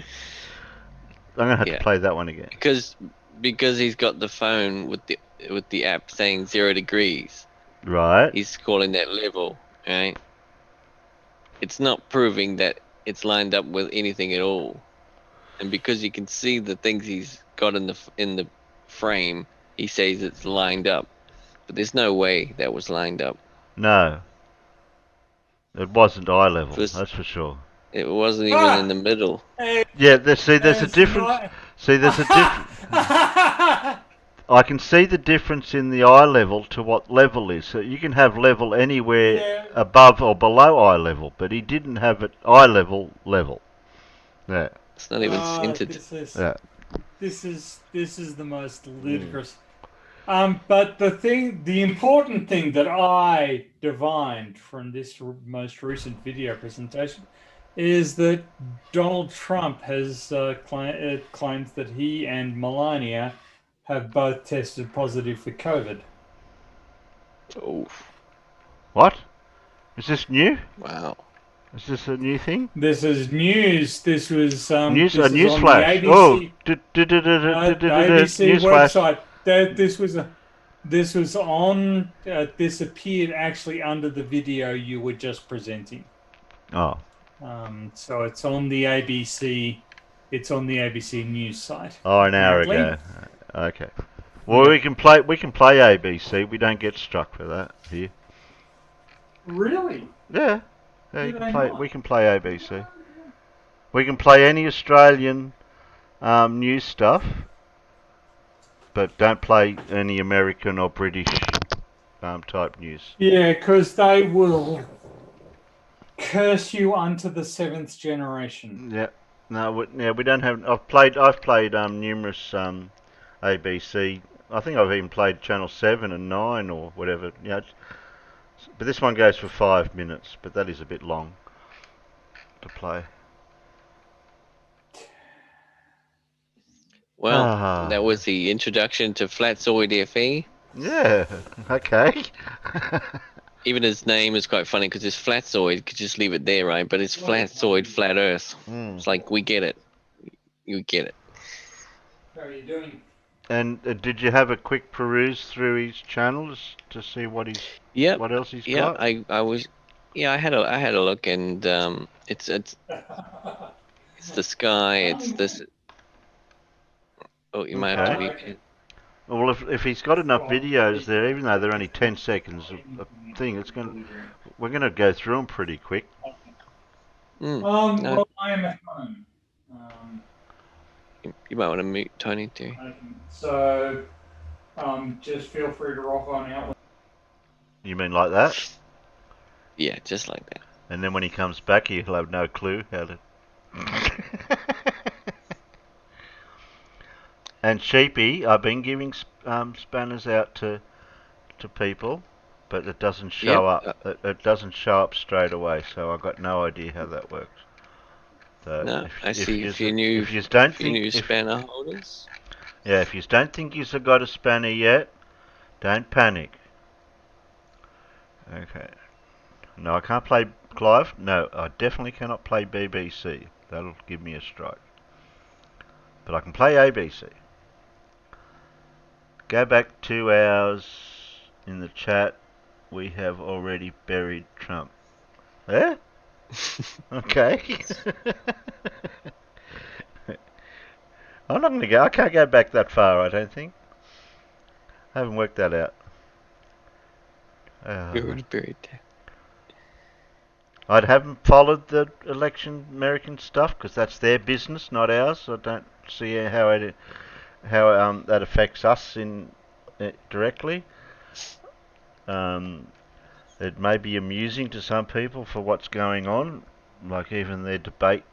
I haven't watched it, so I've only heard second-hand news about the debate, that it was a bit of a debacle with the moderator trying to control things and something. Don't panic, you're kind of late to that conversation. Colin. Oi oi, Peanuts just woke up and Terry is on. Damn time zones. Yes, I know, Colin. I can't help that. I've been trying to pick a time in our afternoon that would suit, but it just does not seem to work. You're just gonna have to stream 24/7, Terry. That's the only way. Yeah, I'm just gonna have to stream 24/7 every day, 7 days a Every week, day for- 7 days a week. Yep. Yeah. Yep. There we go. That'll fix everybody then. No complaints. Yeah. That should do it. They should get everyone. Well, don't ask me where the rest of our regulars are, Sheepy. They come on. Yeah. the Well, I panel. tell you what, Terry. I think this might be a new way to find the flat earthers. Yeah. How? Go to where they, all gather. Well, I can do that here. And I can do actually. and then look at I've the got comment. I've Look got at an the actual comment. I've got an actual magic wand, Sheepy, where I can actually go into Discord, and I could even go onto 24/7, and we could all debate with somebody there, or Gem Pandas, or anyone, any server that's got some flat earthers. I have never gone on to Gem Pandas, but I will let you know that I am due to take a meeting in 14 minutes. So, Is it important? Is it important? it is somewhat important. It's with a colleague. You're talking business and science stuff. We're talking science stuff. Ah. Okay.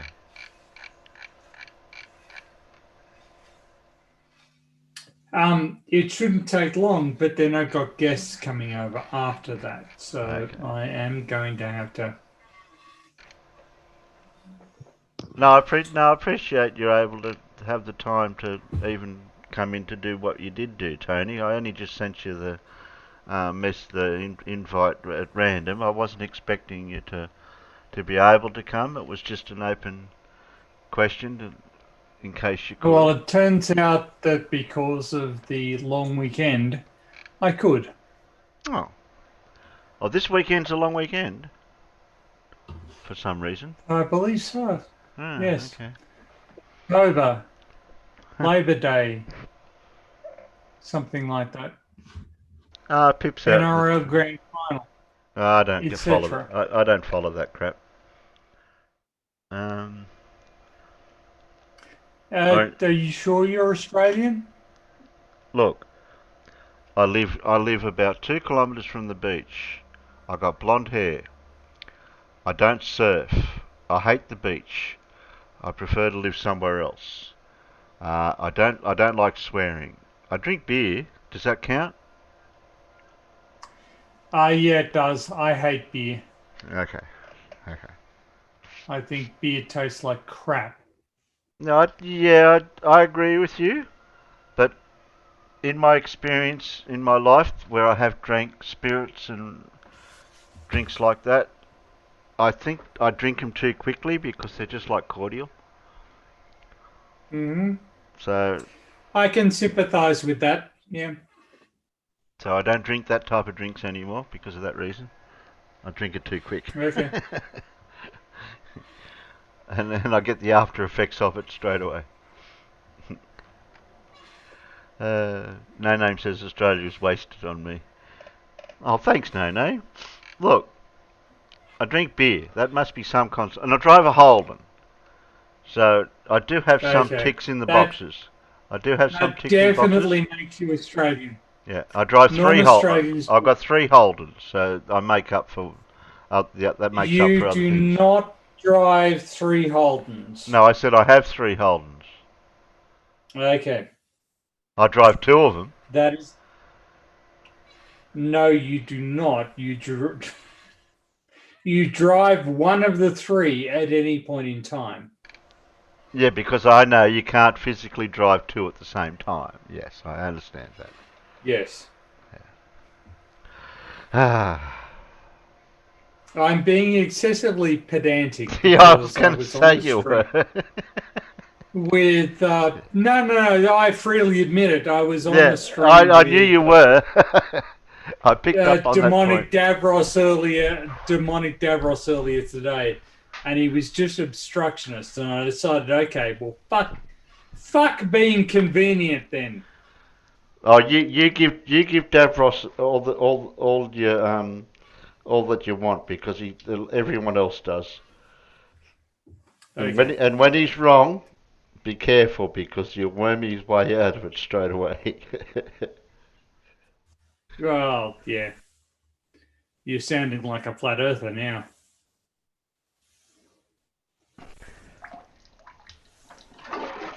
Accusing a globe earther of just worming his way out of being wrong. But it is true.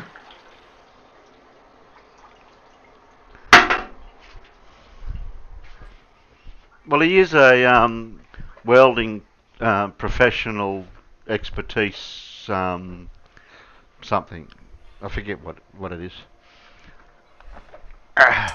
Yeah. Engineer something. He's I don't know.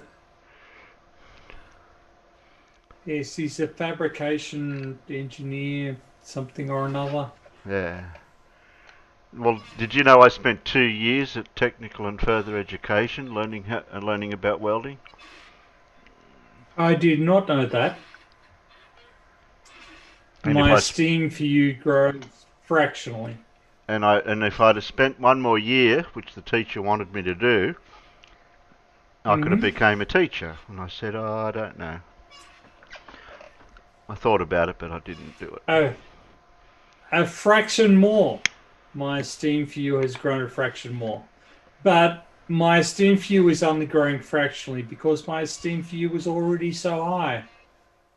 But I'm not being a dick, Tony. You're not being a dick by any stretch of the imagination. No distortion of the facts that I could present. And I am adept at distorting the facts. Could present you in the light of being a dick. Yeah. You are not. You are not being a dick.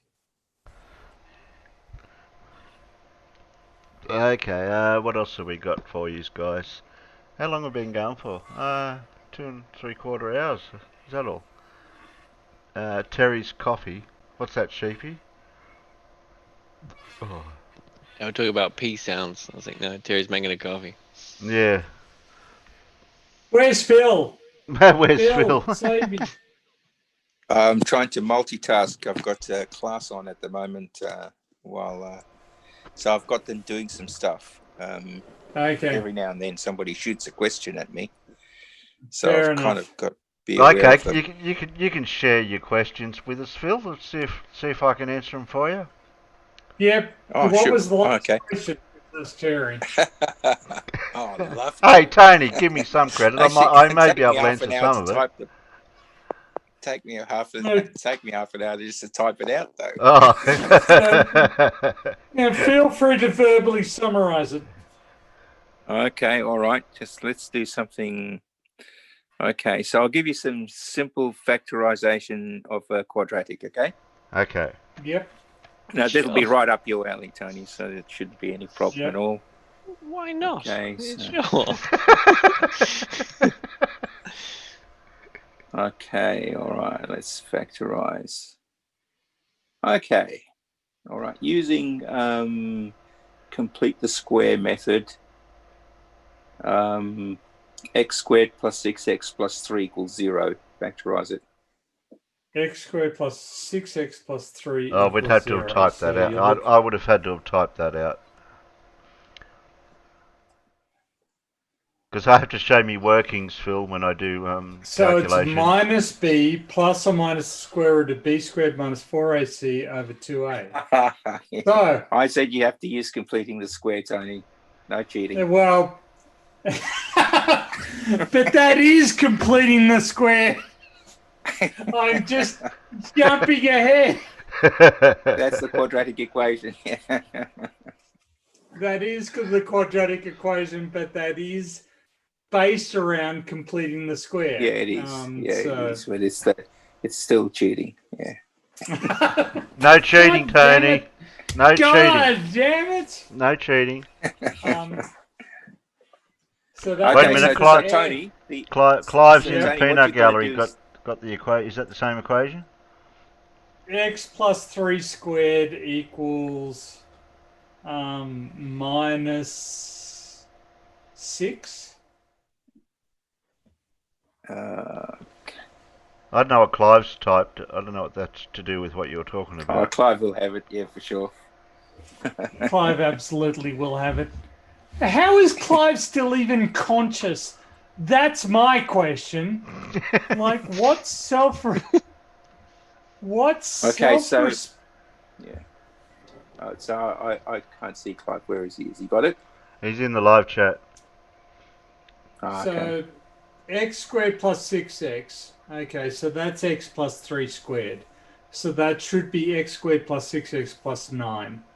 And you're Correct. saying that Yep. that's equal to x Yep. squared plus 6x plus 3. So that's x plus 3 squared equals minus 6. Is that correct? And I don't think so. Nothing squared, that is imaginary, right? Anything squared equals minus 6 equals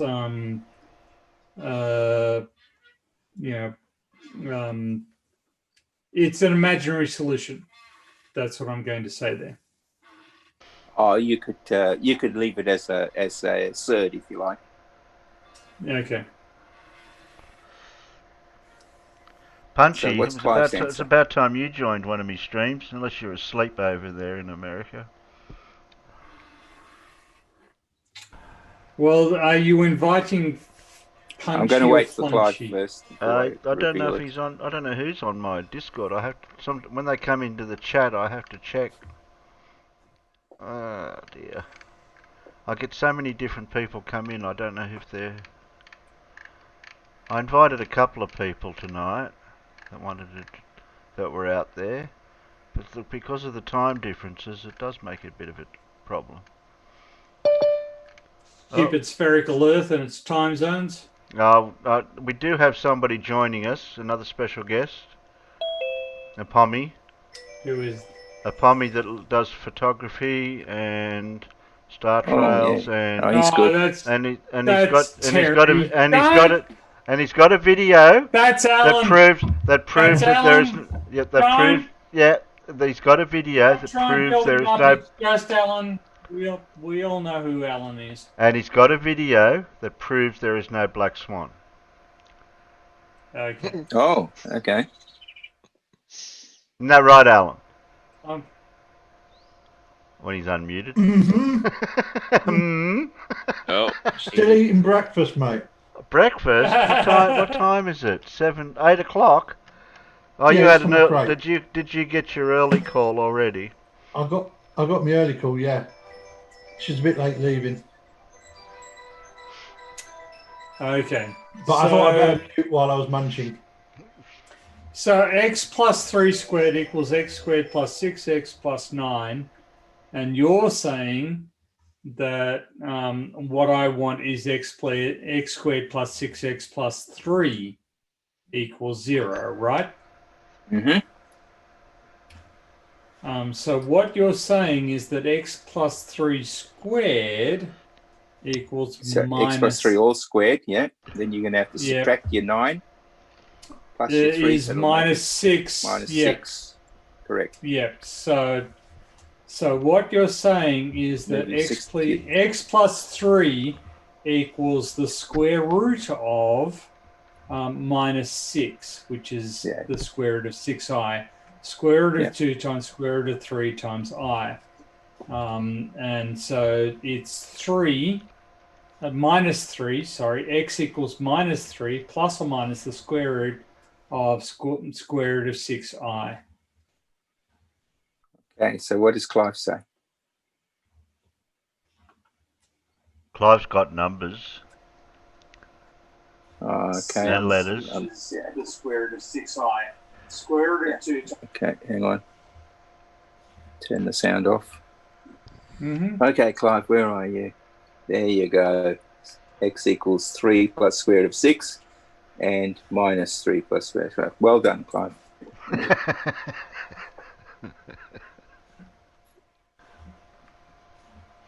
Okay. Yep. Yeah. So you didn't need the imaginary number. Did I not? Okay.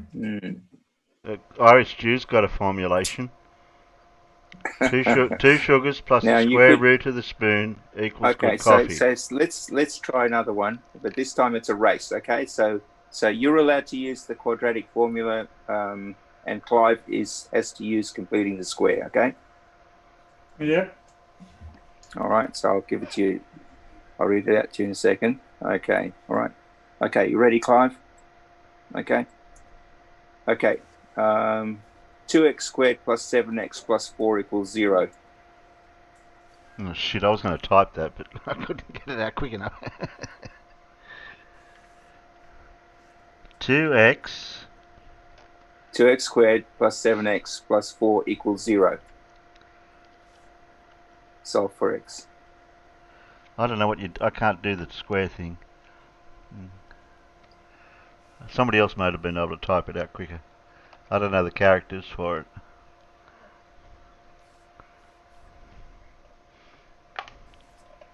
So that's minus 7 plus or minus the square root of 17 over 4. 1 redhead plus 1 blonde plus 1 brunette equals my kryptonite. Yep, that's correct. That's Clive's typed it out. Perfect. Clive said 2x Okay, off you go, squared Clive, quick. plus 7 times plus 4 equals 0. Huh, okay. Okay. Oh, little Wolfie's got to go. Bye, little Wolfie. See you, little Wolfie. Thanks for coming. Did that not make it through?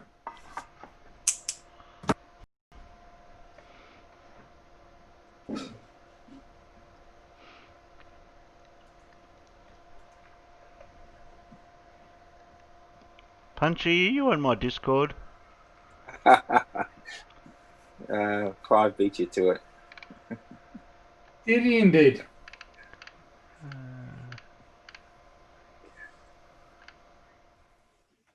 don't think He you must are. just be more awake than I am.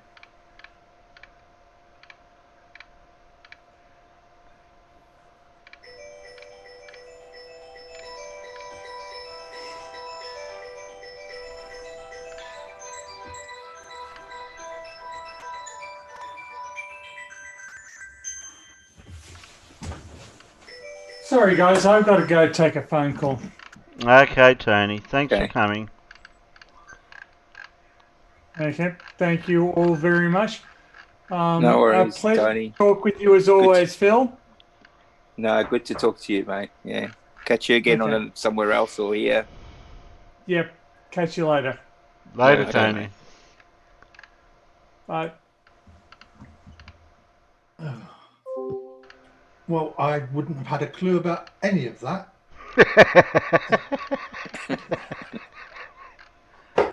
And hence why after doing my bachelor's degree, I did not stay in academia.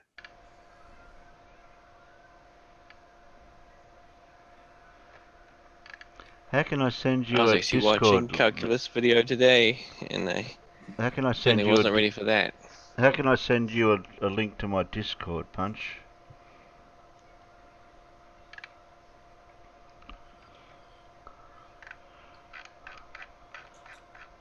I'll tell you what, I'll put... Okay. I'm going to have to put the Discord link out there for a couple of the guys that are out there. Terry, I'll tell you what I'll do. I'll put my Discord link out there. They can join my because I don't mind that. Okay. And then that way they can get a DM. I can then DM them the link for your Discord, can't I? Okay. Now that'll work. Because he says I'm in your Discord. He thinks. I just went through your. You got the same name? I think could be. I haven't spoke to Punchy for a while because we're just different time zones. Yeah, they make life difficult for everybody, don't they? Yeah, well, the channels, the shows that he's been on that I've watched reruns of, I've seen him on them, and the times that I've bloody missed him. So I haven't been on, who was it? Neil's channel. There's a Neil's channel that he doesn't show here that it's about our early morning, Yes, and I've missed yes, that. it is the Aussie Perspective, but I do not see Christ Yeah, the Puncher Aussie as a Perspective, member. spelt with OZZIE. And looking at the members list in user management, which is alphabetical, I see there's only two names that begin with CH, and neither of them is Christ Puncher. Oh.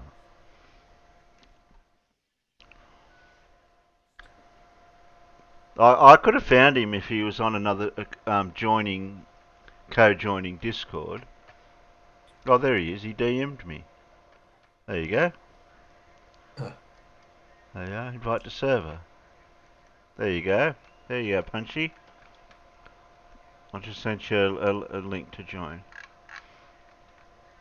And you'll need, when you join, I'll have to give you the Oh, it's roles. Punchy. That would explain why looking under C doesn't find him.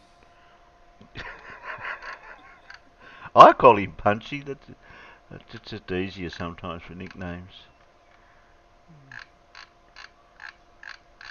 Yeah, there he is. He's already in here. What roles he got? He's got convict colonist. Oh, he hasn't got Oz Squad. There you go. And he is unmuted, so he's able to talk. So you got all the roles, Punchy. So you got no excuse if you ever come into my Discord to talk. Yeah. Oh shit. Clive just put out another equation.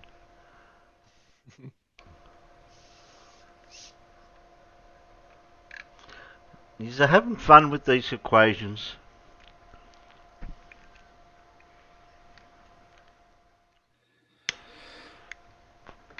Ugh. I did have something else planned what to do. Now I've forgotten what it was. Oh shit. There's a video for 5 minutes or something, wasn't it? Whose video?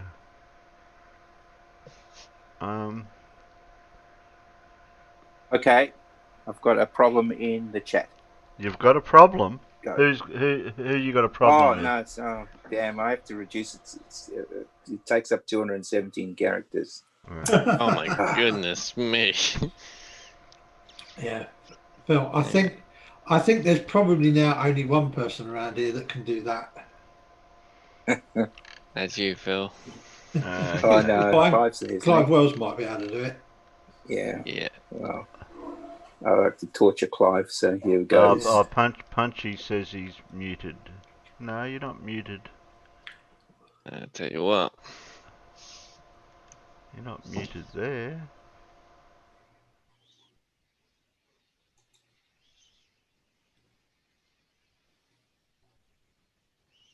Oh, you can't talk. Okay. It must be later where he is. He can't talk. When you click on someone's name to check for the mute thing... You can only do that if they're in the voice. Ah, okay. Yeah, but I can check... No, he said he's not muted. I thought when you click on their name in Fair Suck, it showed if they were muted or not, because I couldn't... I had to, like, for example, for Jose, it had server mute. There you go, Clive. Or somebody. Okay, Clive, here it is. I get you, Alan. Alright, okay. Who else has sent me a message? Oh, shit. Somebody sent me a message and now I don't know who it was. Where was it?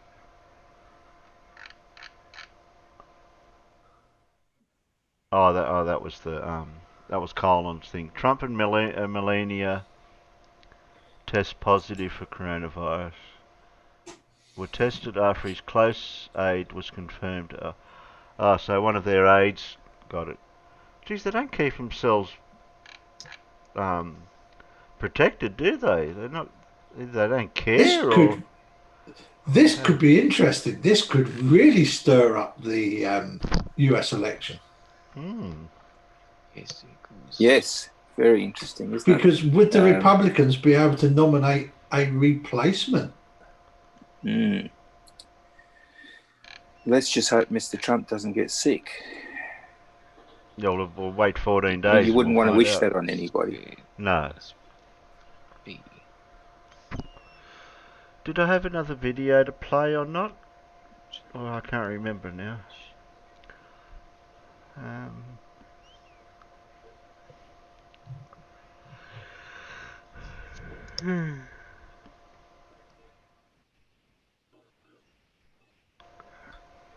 Yeah, I really should do better with my maths, but it was always a difficult subject. It was always my Achilles heel as a student. Yeah, they put me up about 3 grades or whatever in year 10 for me to pass year 10, and it's all lost to me in a way. The formulas, I understand them, but just out of practice.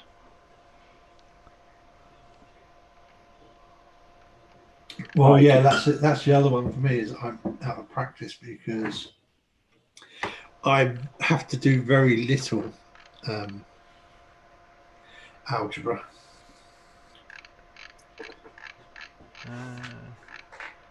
Any other? I don't really want to shill anyone. I'm just looking for dirt. Unless anyone's done any debates lately in the last couple of days. Anyone done any debates? No. Debates. Who's done a debate? Like that flat earth did one. No. It was more of a yelling match though. Who's that with? Fight the flat earth. Oh, yeah, I just seen that one. Flat earth debate. First want to see a model. That's that one. I saw it a little bit into it, so it might have started off civil, but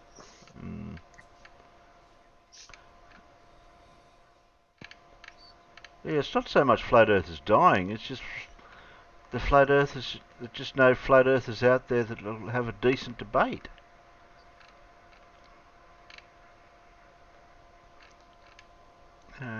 Who else have we got? I mean, yeah, it's ridiculous. You've got Bev, who really only wants to talk about the minutiae of Euclidean geometry. You know, the minutiae of 2,500-year-old Euclidean geometry. I've got more about the inertial reference frame from AB Science. Inertial frames from Mitchell from Australia. He's talking about reference frame. But that's from AB Science. He's doing good. him. He's another one who knows his stuff. Yeah. Flat Earth Debate Team Skeptic 33YUC versus SOS. That was that went for 2 hours. Oh.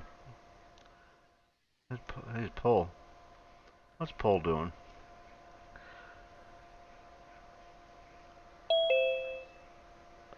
Oh, what about the one Global suggested? Oh shit, where'd it go? Yep. It should be in any other vids then, shouldn't it? Global proof that NASA lied about the moon.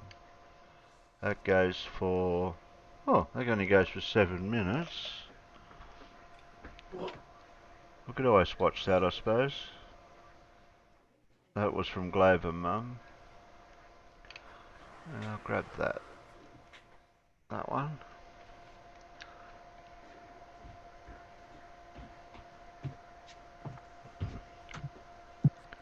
Grab that while you're playing around with your math. Oh, you got some math to do, have you, Terry? No, oh, yeah, Yep. right. Yeah, right, Paul. Oh, gravity. Yes, there's some math. Come You're on, Paul. you're trying to be Paul can funny. do it. Howdy. Scroll up a little bit. The Gravity surface Guru, area. there's one for you, mate. Professor Phil's Look in the having chat. fun playing with math. Oh, good. I've got I a like bunch of maths. students on at the moment, and this is one of their questions. So let's see if you can knock it off. Fine. Is it in the text chat? Yeah, it's in the chat. In text, yep. Surface area of S, the cylinder.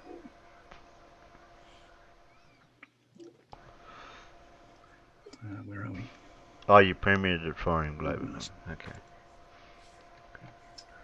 We'll watch that while you're playing with math, and then we'll work out what we're doing after that. So you can watch this. So while Irish has got close, but not close enough. The peanuts will watch a video while you're playing around with your math. Some time ago, a brave crew of astronauts and their robot companion, the Simulated Living Intelligence Matrix, or SLIM, set off to explore the other side of the moon. This is their story.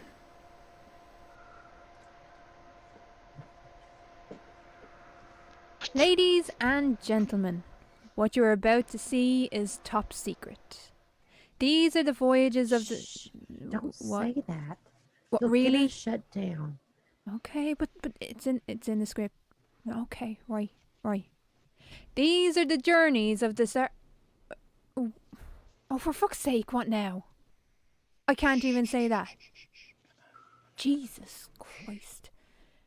Well, what can I say? Well, I've been handed this stupid bloody script and it's littered with copyright material. What do you want me to do?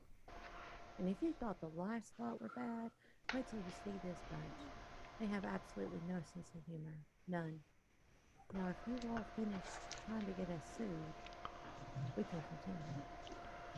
Right. We'll try again. Ladies and gentlemen, what you are about to see is top secret.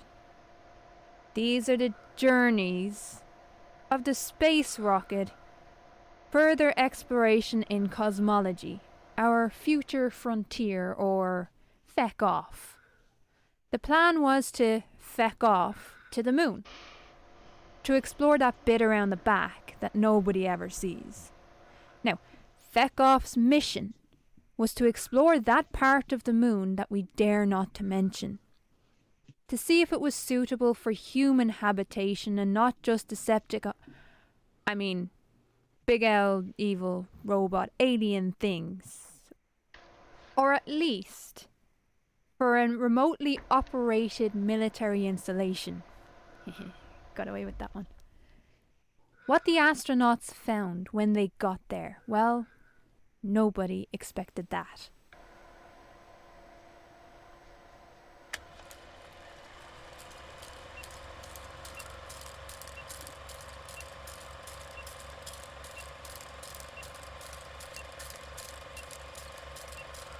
And liftoff of the Space Shuttle Discovery, returning to the space station, paving the way for future missions beyond.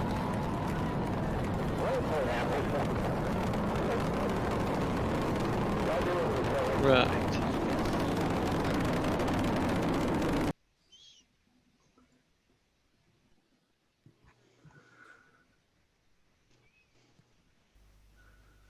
Isn't the moon beautiful? It's almost as if it's creating its own light. Dinna talk pish, son. What sort of fucking Egypt would say a thing like that? Get your head a wobble, you daft bastard. Okay. I was just saying. There's a potato with a fork in it. Well, don't. Someone will hear you and think it's true. Look at the Earth. Even at this outrageous and hard to believe scale, you can still see it's full of fucking idiots that'll lap up any old shit. Yes. is it so large and covered in place names? Perspective. Look sharp. It's the captain. Okay, we're out of Earth's orbit. Everything is running as expected. Slim, give me a rundown of our supplies. We have food and drink, enough to last 31 days. Medicine, entertainment, and in case of emergency, a case of superheated isotopal thermo explosives. Doesn't that spell shite? Does it? Does it? Ha ha. Oh, for I God's can barely sake, hear it. grow up. We're on a dangerous mission here. We don't People have don't time put their for volume silly up high jokes. enough. Now, can somebody hold my positive energy neutral intravenous system?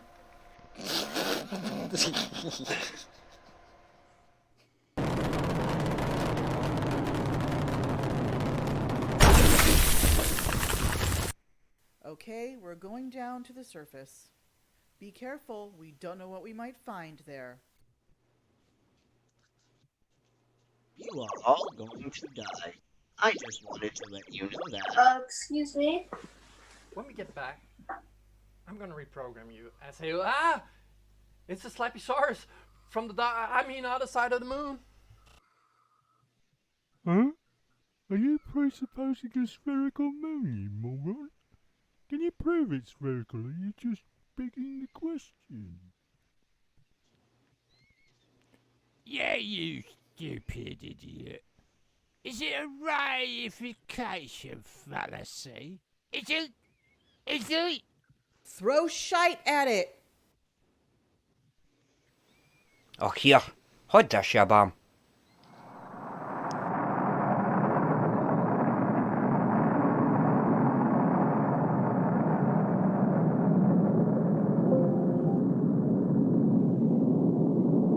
This is what happens when you have lockdown, Terry. Jesus, how much shite did you use? Almost all of it. I wasn't taking any chances with that bugger. What the hell is that? Ah! Get the fuck off my moon, you scanners. Beat it. There's Pip there as well. Oh no! It's a Piperatus! Blow it to fuck! But Captain, we only have one stick of shite left. Captain, this shite's too wet. I can't light it. Die, you bastards. I told you we're all going to die. I'm off. Bye. I want my mommy. Oh, shite. So now you understand that what you've just seen here must never, ever, ever be made public. If the world knew what you... Wait, what the fuck are you doing? Are you streaming this? No.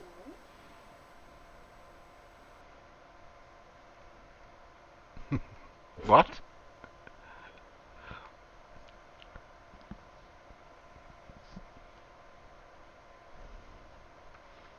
Okay.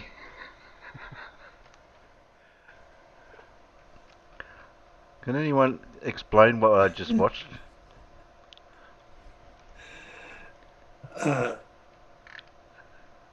Shit that happens when you lock the entire world down.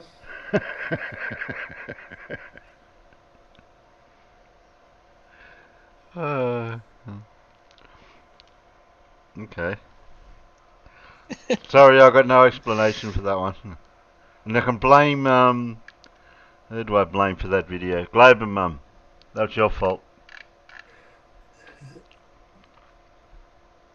A lot of effort went into the props, though. Yeah, give them an A for effort. Some of them are a bit suspect, like. Yeah, I couldn't work out Don't what really that wanna- rocket shape reminded me of that blasted off. It looked so familiar, but I couldn't quite work it out. I'm talking more about the the snake that they threw shite at. Oh, That okay. was a bit. That was a bit horrible, to be honest. but but you know, with all the moon rocks and Yeah, I everything, wouldn't say it was bad, Glomer Bum. I wouldn't say bad. It was. Interesting. It was. It was at the level we expected it at. Toilet humour and deliberately bad production values. In fact, the audio being all over the place was probably deliberate.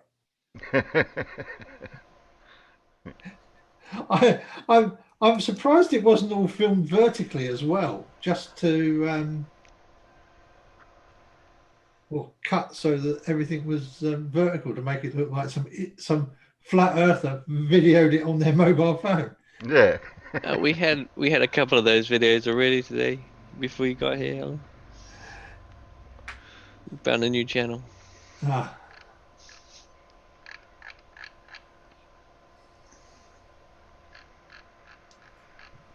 Yeah, his name's Flatzoid, and he films everything vertically. One of those. Yeah. Yep. Proves there's no Coriolis by tying a helium balloon inside. Yeah. No, I'll show Alan one of them. Oh shit! Shit. Jesus. Cut that. Cut that. Sorry. Your volume might be up because of the other ones. You might want your bananas set back to 0. Yes, I just did. I won't play the whole 3, but this is one of them. This was his spinning rotational. Yeah, you'll work it out. And filmed vertically as well. Don't forget. Yeah. Your reference frame now is you, and you're going to spin.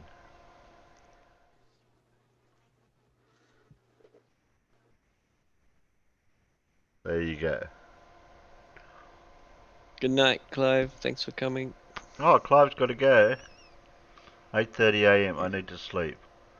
I have a meeting at 11. Oh. Yeah. Good luck with that, Clive. How do you sleep when the sun's up? Oh, some people are good at that. Oh, I can't. I can't sleep when the sun's up. I guess this working from home and doing everything by video means you can get away with this kind of crap a little bit more than you used to, doesn't it? Mm.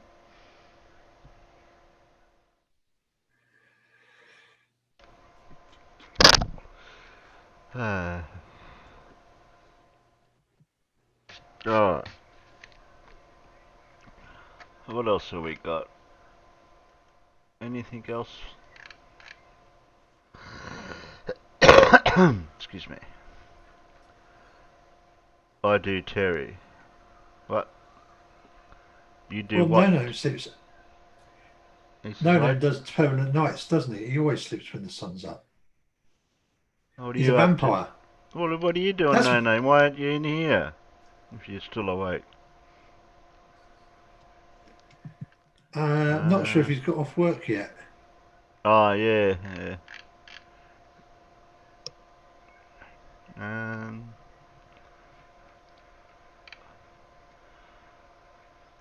Well, I think I've shilled everyone that needs to be shilled. But there's no other dirt I can find.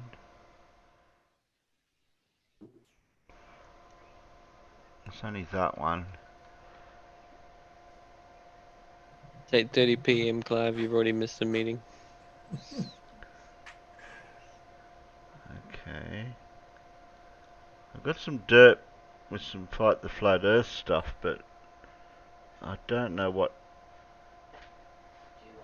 we're going to get out of that.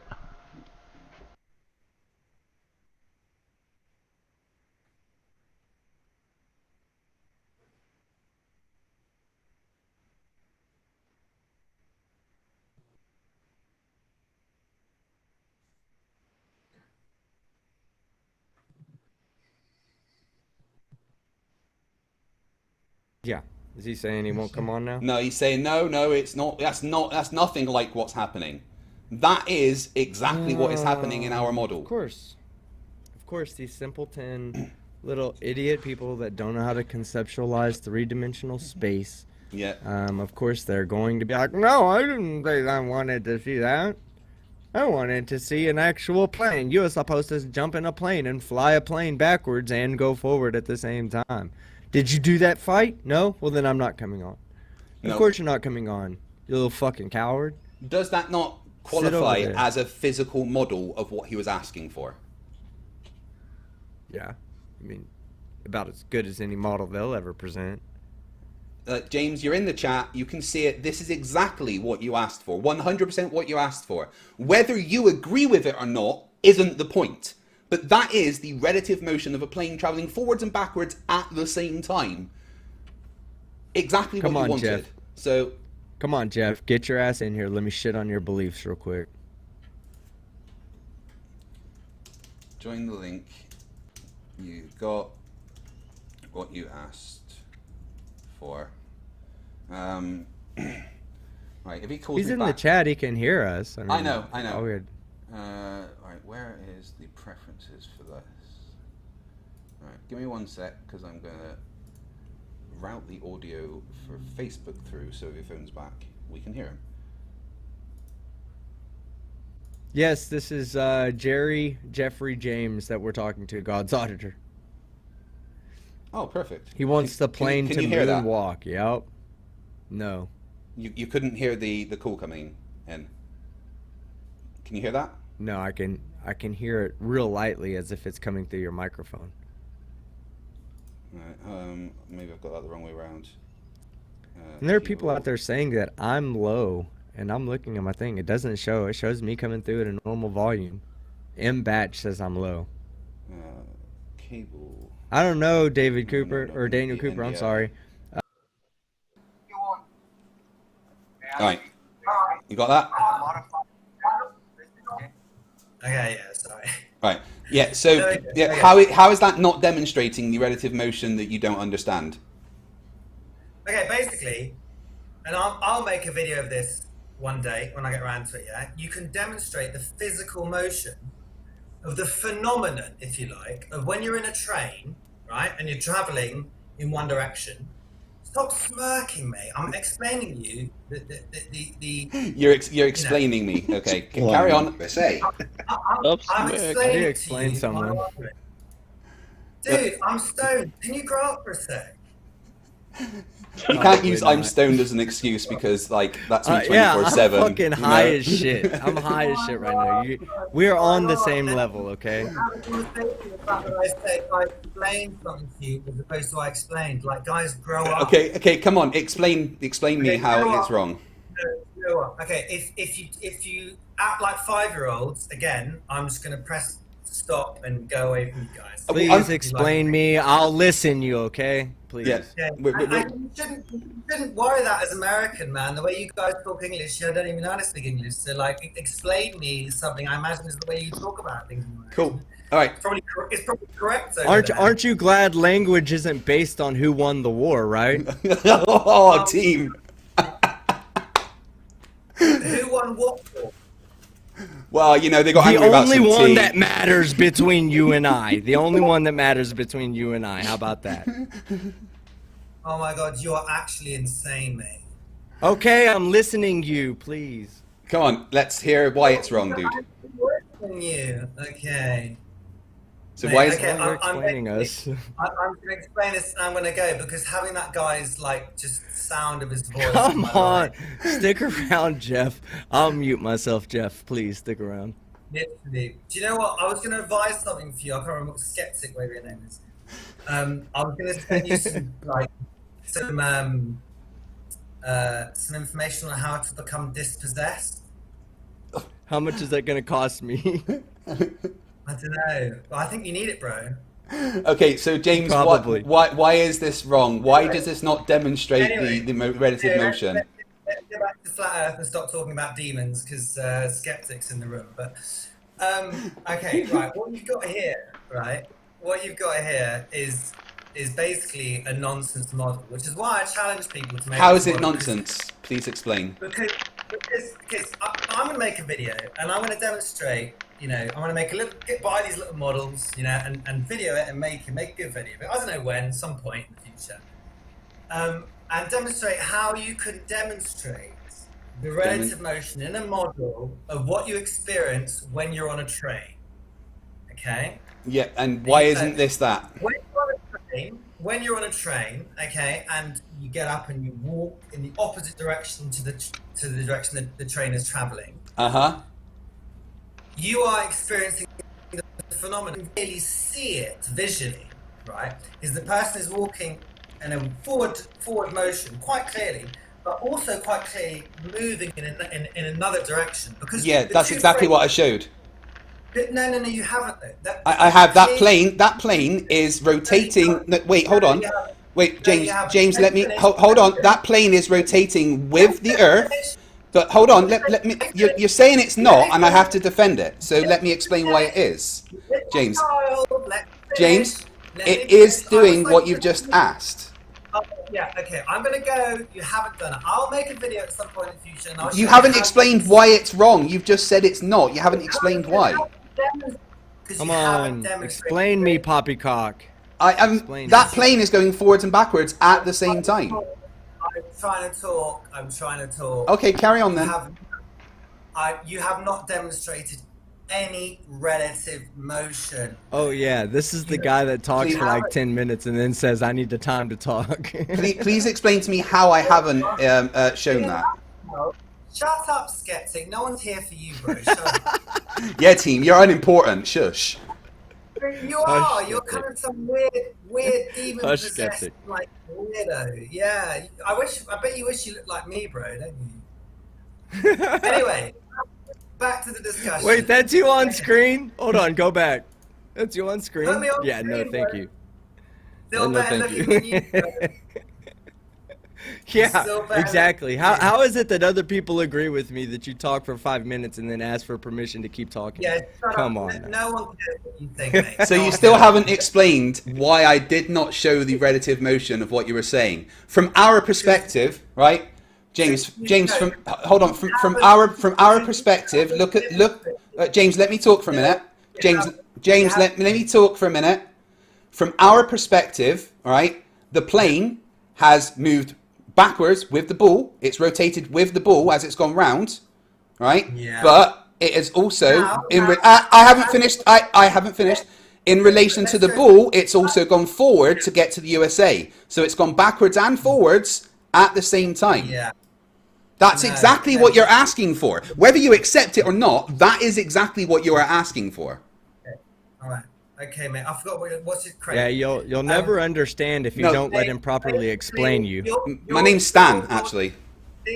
This is not going to work because you're just going to have babies and not be able to cope with me challenging your ridiculous. I've already had 2 babies. I don't need any more. But you still haven't explained why it doesn't show what you're asking for. All you've done is gone. It doesn't without actually explaining, James. You can be my baby, but you got to call me daddy. I'm going to go in a sec. I'm just introducing my departure, yeah? And You don't have to go. We haven't finished. No, I'm going to go because you guys No. Come on, George. Stick around. If we're children, please explain to us why we're wrong. Please explain to us like children why what I showed you isn't what you are asking for. I'll explain to you. I will make a video. No, just explain us now. No, I'm giving you your answer, Craig. I'm giving you your answer. Come on then. In poorly formed English. That's what happens with conversations. You have to let the other person talk and then have. Yes, because you're an expert in conversations, James. Okay, do you want my answer? Go ahead, James. I've been waiting for about 10 minutes. No, you haven't. Okay, I will make you a video of demonstrating relative motion and show you why and how it's demonstrating relative motion, and therefore explain why you are not demonstrating. Did he just leave? I mean, I don't know.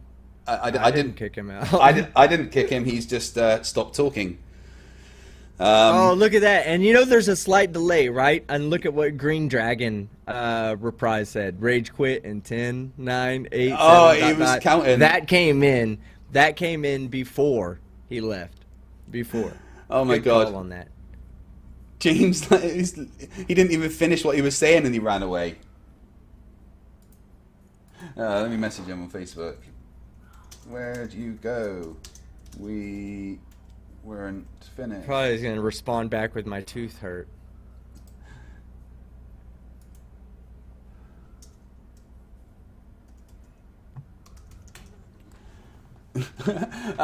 Yeah, flat earthers don't understand planes, therefore the earth is flat, guys. I think that's all we really need to know. Because not understanding physics is apparently the best evidence against it that we're ever going to have. No, well, that wasn't much of a debate, was see, it? we disconnect.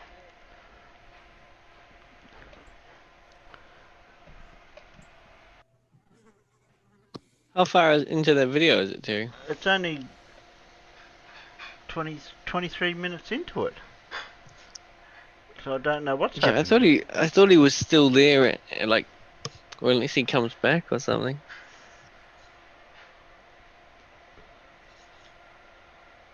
It's not really an argument in itself, and to try and claim that the body. Oh no, he comes back. Yeah, he might have dropped out or something too. Yeah.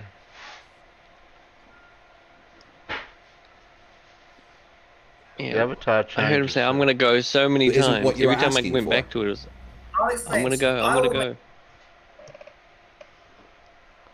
Sorry, Sheep. Every time I went back to it, he was telling them he was gonna go. I was like, "All right, what is No, this?" I just want to get at least a bit of a narrative of him. Figure out what's going on. Cool. All right. It's probably correct. Over there. Aren't you glad?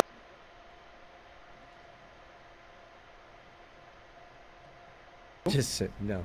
Here we go. It's not James your is joining. scrotum over my head. You see, this is what I didn't want. I've got a fucking toothache, and I don't want to be on TV. So can you just put the fucking audio on? Yeah, the audio's on. Don't worry, we can just see the ball. We don't have to show your face. Look at my fucking mouth, and it's swelling up. I've got an abscess. So can you turn the fucking video off, and I'll talk to you. There is no video on, James. Hey, may I speak real quick? Alright, As a modified, listen, James, as a modified, James, listen, I'm talking about your tooth here. As a modified dentist, I would suggest that you stop saying so much bullshit, and you probably won't get an infection in your mouth. It's very true. Okay. Very true. I'm not going to stay on for long because I've got that unbelievable guy from America who's just so unhappy with things. It's really sad. His name is Daddy. Yeah, Daddy, definitely Daddy. Yeah, Please tell me why the physical model wasn't correct.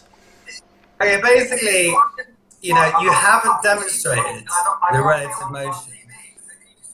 Can you mute the stream? We can hear it playing back. What's going on?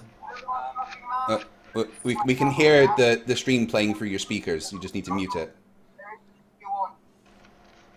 All right. You got that? Okay, yeah, sorry. Right. Yeah. So, how is that not demonstrating the relative motion that you don't understand? Okay, basically, and I'll make a video of this one day when I get around to it. Yeah, you can demonstrate the physical motion of the phenomenon, if you like, of when you're in a train, right, and you're traveling in one direction. Stop smirking, mate. I'm explaining you the You're explaining me. Okay. Carry on. Say. I'm explaining. How do you explain to you someone? Dude, I'm stoned. Can you grow up for a sec? You can't use "I'm stoned" as an excuse because, like, that's me 24/7. Yeah, I'm fucking high as shit. I'm high as shit right now. We're on the same level, okay? Theory. Explain something to you as opposed to I explained. Like, guys, grow up. Okay, come on. Explain me how it's wrong. Okay, if you act like 5-year-olds, again, I'm just going to press stop and go away from you guys. Please explain me. I'll listen you, okay? Please. Yeah. You shouldn't worry that as American, man. The way you guys talk English, I don't even know how to speak English. So, like, explain me something I imagine is the way you talk about things. Cool. All right. It's probably correct. Over there. Aren't you glad language isn't based on who won the war, right? Oh, team. Who won what war? Well, you know, they got the angry about only some one tea. that matters between you and I. The only one that matters between you and I. How about that? I think we heard this part, Terry. Oh my God, you're actually insane, mate. Okay, I'm listening to you, please. Come on, let's. Isn't what you were asking for. I'll explain to you. I will make a video. No, just explain us now. No, Click I'm forward, giving you your answer. I think a little bit. I'm giving you your answer. Room Come on, Finder then. says there's a point when they start putting up memes. That's what happens. Obviously, what You exactly? let the other person talk and then have. this is Yes, definitely because the you're part an we heard expert before. in conversations, James. Okay, do you want my answer? Alright, go ahead, or not? James. I've been waiting for about 10 minutes. No, you haven't. No, you haven't. The wind blows and whatever. It has cycles. Man, rabbit holes, isn't it? But to Honest. attribute and yeah, but it's like steady on, guys. You're attributing what to that? You're attributing like intelligence, like conscious intelligence, and somehow the natural rhythms of this of life, like swept up like an amoeba into like then become something else. James, what you're doing here is called argument from incredulity. You don't believe it. You think it's incredible and fascinating and impossible, therefore it can't be done. No, that's not how life works. The evidence, the evidence for evolution is undeniable. Only morons don't think evolution is a thing. No, and this is why we should have a proper debate maybe sometime. I'll get myself a microphone, to be honest, so I won't have to be shouting at the computer. You can hear me a bit better. We can hear you fine. I've had to turn you down a bit. Oh, really? Oh, okay, because last time when I listened it back, I was really quiet. So. All right, James, I wanted to ask you about a few of the memes you've been chucking around, because that seems to be your main weapon for Flat Earth. It is good. It's a good thing. Can you explain this meme to us? Well, basically, I know it's argued within a few degrees, but more or less that's what's going on. Like Right, so basically, something is more or less the not real number of the beast, therefore the Earth is flat. Gets close enough. No, because you can find places where it says that the Earth revolves around the sun at 6,000.4 or 5 miles per hour. What are you doing, twat? What? Oh, it's the Quacko bin. He keeps appearing. Sorry. It's you being a twat again, isn't it, Craig? No, it's just this VMix. It's a complicated thing, mate. Okay, I want to ask you something, James. I want to ask you something. On that meme, hold on. On that meme, James, can you please explain why it says on that meme that Earth tilts at 66.6 degrees? Because that's what's left on the degrees of the angle. That's not how this works. Hold on. That's not how any of this works. Yeah. The Earth is not tilting at 66.6 degrees, is it? It's the remainder. I'll go. It's basically the remainder. Oh, of what's okay. left. So what you should do is put a 90 minus there. So Earth tilts at 90 minus 66.6 degrees. Because that's but see, that's the games you guys play. No, but that's the game. That's the games you guys play. No, okay, hold on. Hold on.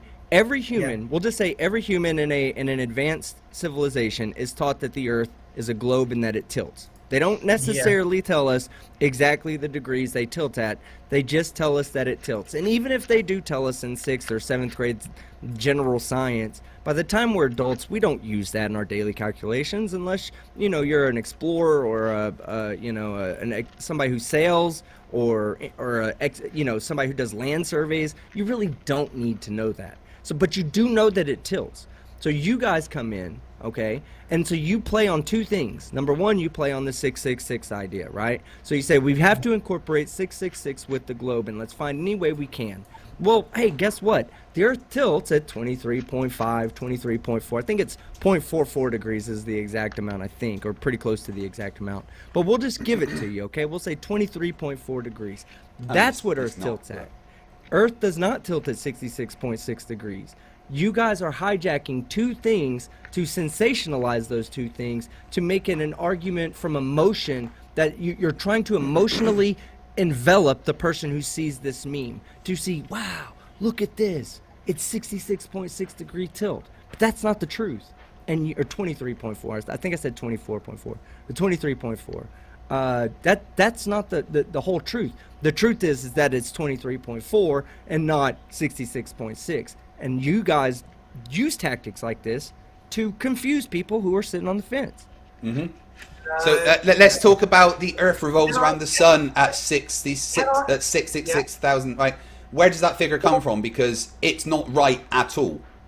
Well, I think it's between 65,000 and like 67,000. You generally get. No, actually, the Earth changes speed during its orbit. It's got an aphelion and a perihelion. The closer it is to the sun, it goes a little faster, and then the further away it is from the sun, because the orbit's an ellipse. So the Earth actually changes its speed throughout its orbit around the sun. It's an average of 67,000 miles an hour. It's not 666 in the slightest. James, it's an outright lie. Why do you push this stuff as truth? No, it isn't. I'll go and re-look about all the sources. No, you can't just say no, it isn't. That's a fact. The Earth does not revolve around the sun at 66,600 miles an hour. That is a lie. No, it's not a lie. No, it is a lie. It's a lie. It's like in the sweet spot of the estimation of its speed. So again, it's guessing. It's almost the number of the beast, therefore Earth's flat. And also curvature of 1 square mile, 0.666 feet. No, you don't calculate curvature like that. That would map out a parabola, not a curve. So everything in that meme is just an outright lie. No, it's not, Craig. Basically, I've got to go, Craig, but I will come back to you and have this discussion further. But basically, those numbers are absolutely not a lie. They are! We just explained to you why they're a lie.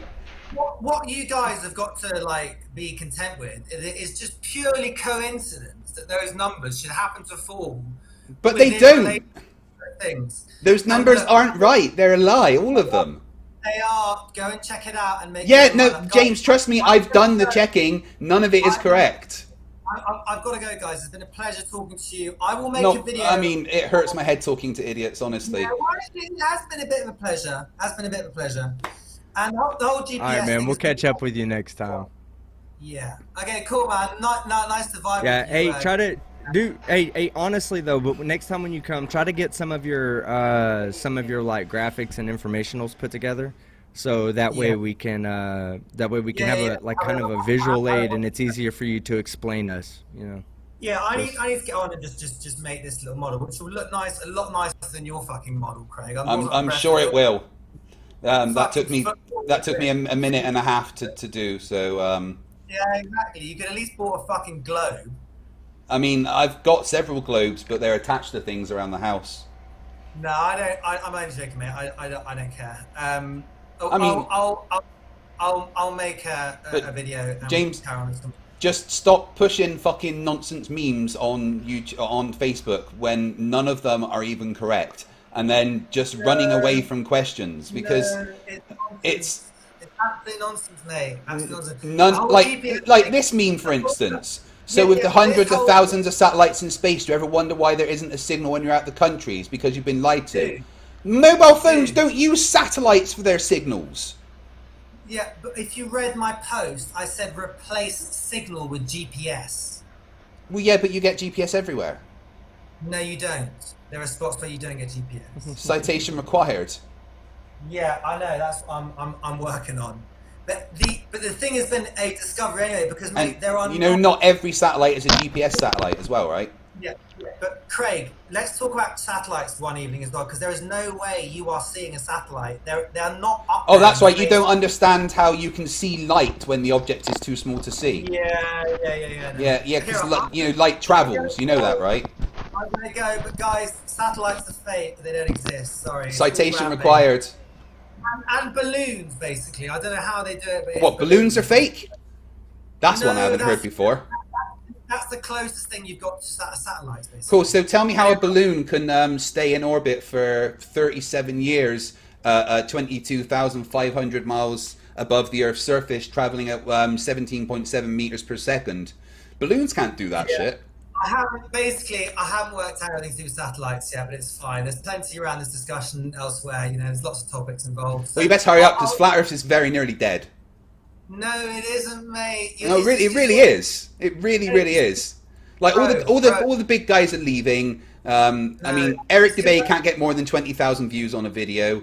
I mean, Flat Earth died once Professor Dave released his video. I'm just like flogging what's left. That's because it's gone organic, mate. It's gone organic. It's gone organic. Yeah. It's people, person to person. You should join a Flat Earth. It's gone organic in a time when we've all been locked down on the internet, and if you do Google searches, Flat Earth is kind of below where it was 5 years ago. So, facts disagree with you, James, like all the time. No, but Google and Facebook and all this have really ramped, and YouTube as well, have really ramped up their censorship in this past year. Oh, right, okay, so we can't track the movement that you say exists. No, all I'm saying is I wouldn't believe Google that Flat Earth's dying. I wouldn't believe them. Anyway, look, I'm going. Bye. Okay. It's been a pleasure. Bye. Yeah. God is great. He loves you. God isn't real. Earth's not flat. You're a moron. Okay. Bye. Jesus. Oh, we'll let it go at that. I'm sure I've heard that guy before on that channel, on Fight the Flat Earth channel.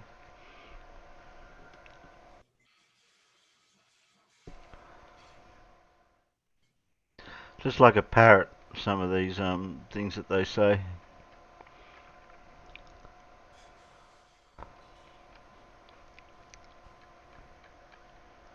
Yeah, that's right, Christ. Puncher. Fleur say the dumbest things. Are we still doing math out in the peanut gallery? Are we finished that? Light travelling in a vacuum. Determine the speed that the light travels in the diamond. I'm not even going to attempt that one. Who's been figuring that one out? Oh, Paul had a go at it. Yeah, that's right, Flow Rider. Explain us. Not explain to us. His grammar's a bit skewiffed.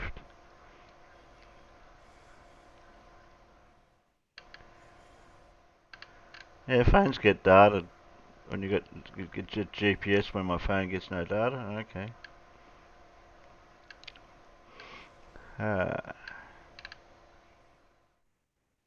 Well, I've got to wind things up here because I've been called for dinner. So you're getting hungry. For those, for the one that's got to be obeyed or whatever the saying is. Yeah. Oh, we've been going for nearly 4 hours, so I'll be over on Discord if anyone wants to continue the conversation out there in the peanuts. It's pretty easy. Just join Discord. You can join in the voice. You can listen in. You don't have to talk if you don't want to. And we can discuss whatever we were showing tonight or anything else you want to bring up. We had the privilege of Tony. We watched his video to start with, which I was going to do. I just hadn't worked it out. So I'm grateful that he was able to join us for that. So, and Alan's disappeared for a minute, so I'll have to kick him out because he's gone for a trip. Sheepy was here. Professor Bell's muted, but I know he was doing some stuff out there. You came in a bit late, Paul, but doesn't matter. Yeah, I know. I didn't know you were streaming, Terry, and I was busy. Well, I told you that Mondays and Fridays I'll do an after before pre-show ones. In the I know, Terry, but sometimes I have to work, you know. Oh, okay. that four-letter word that starts with a W. Yeah, I know, it sucks. Yeah. Oh, that's right. You said you got a job doing something that you told me about before. No, I hope that's going. Wind generators. How long is that going to last, do you think? About 2 months. 2 months. Okay. Oh, that's not too bad. You're getting paid for it, I hope. Yeah. Wouldn't do it out of the goodness of your heart, would you? No. Does it utilise all your skills?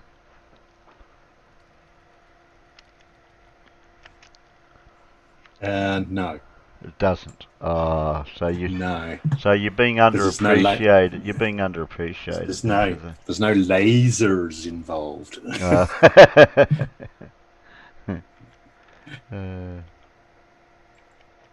Okay. I'll just type my goodbyes out into the peanuts. Where are we? Need the right emoji. I want that. And just need. Where's that other one? Yeah, I need that. Yeah. So.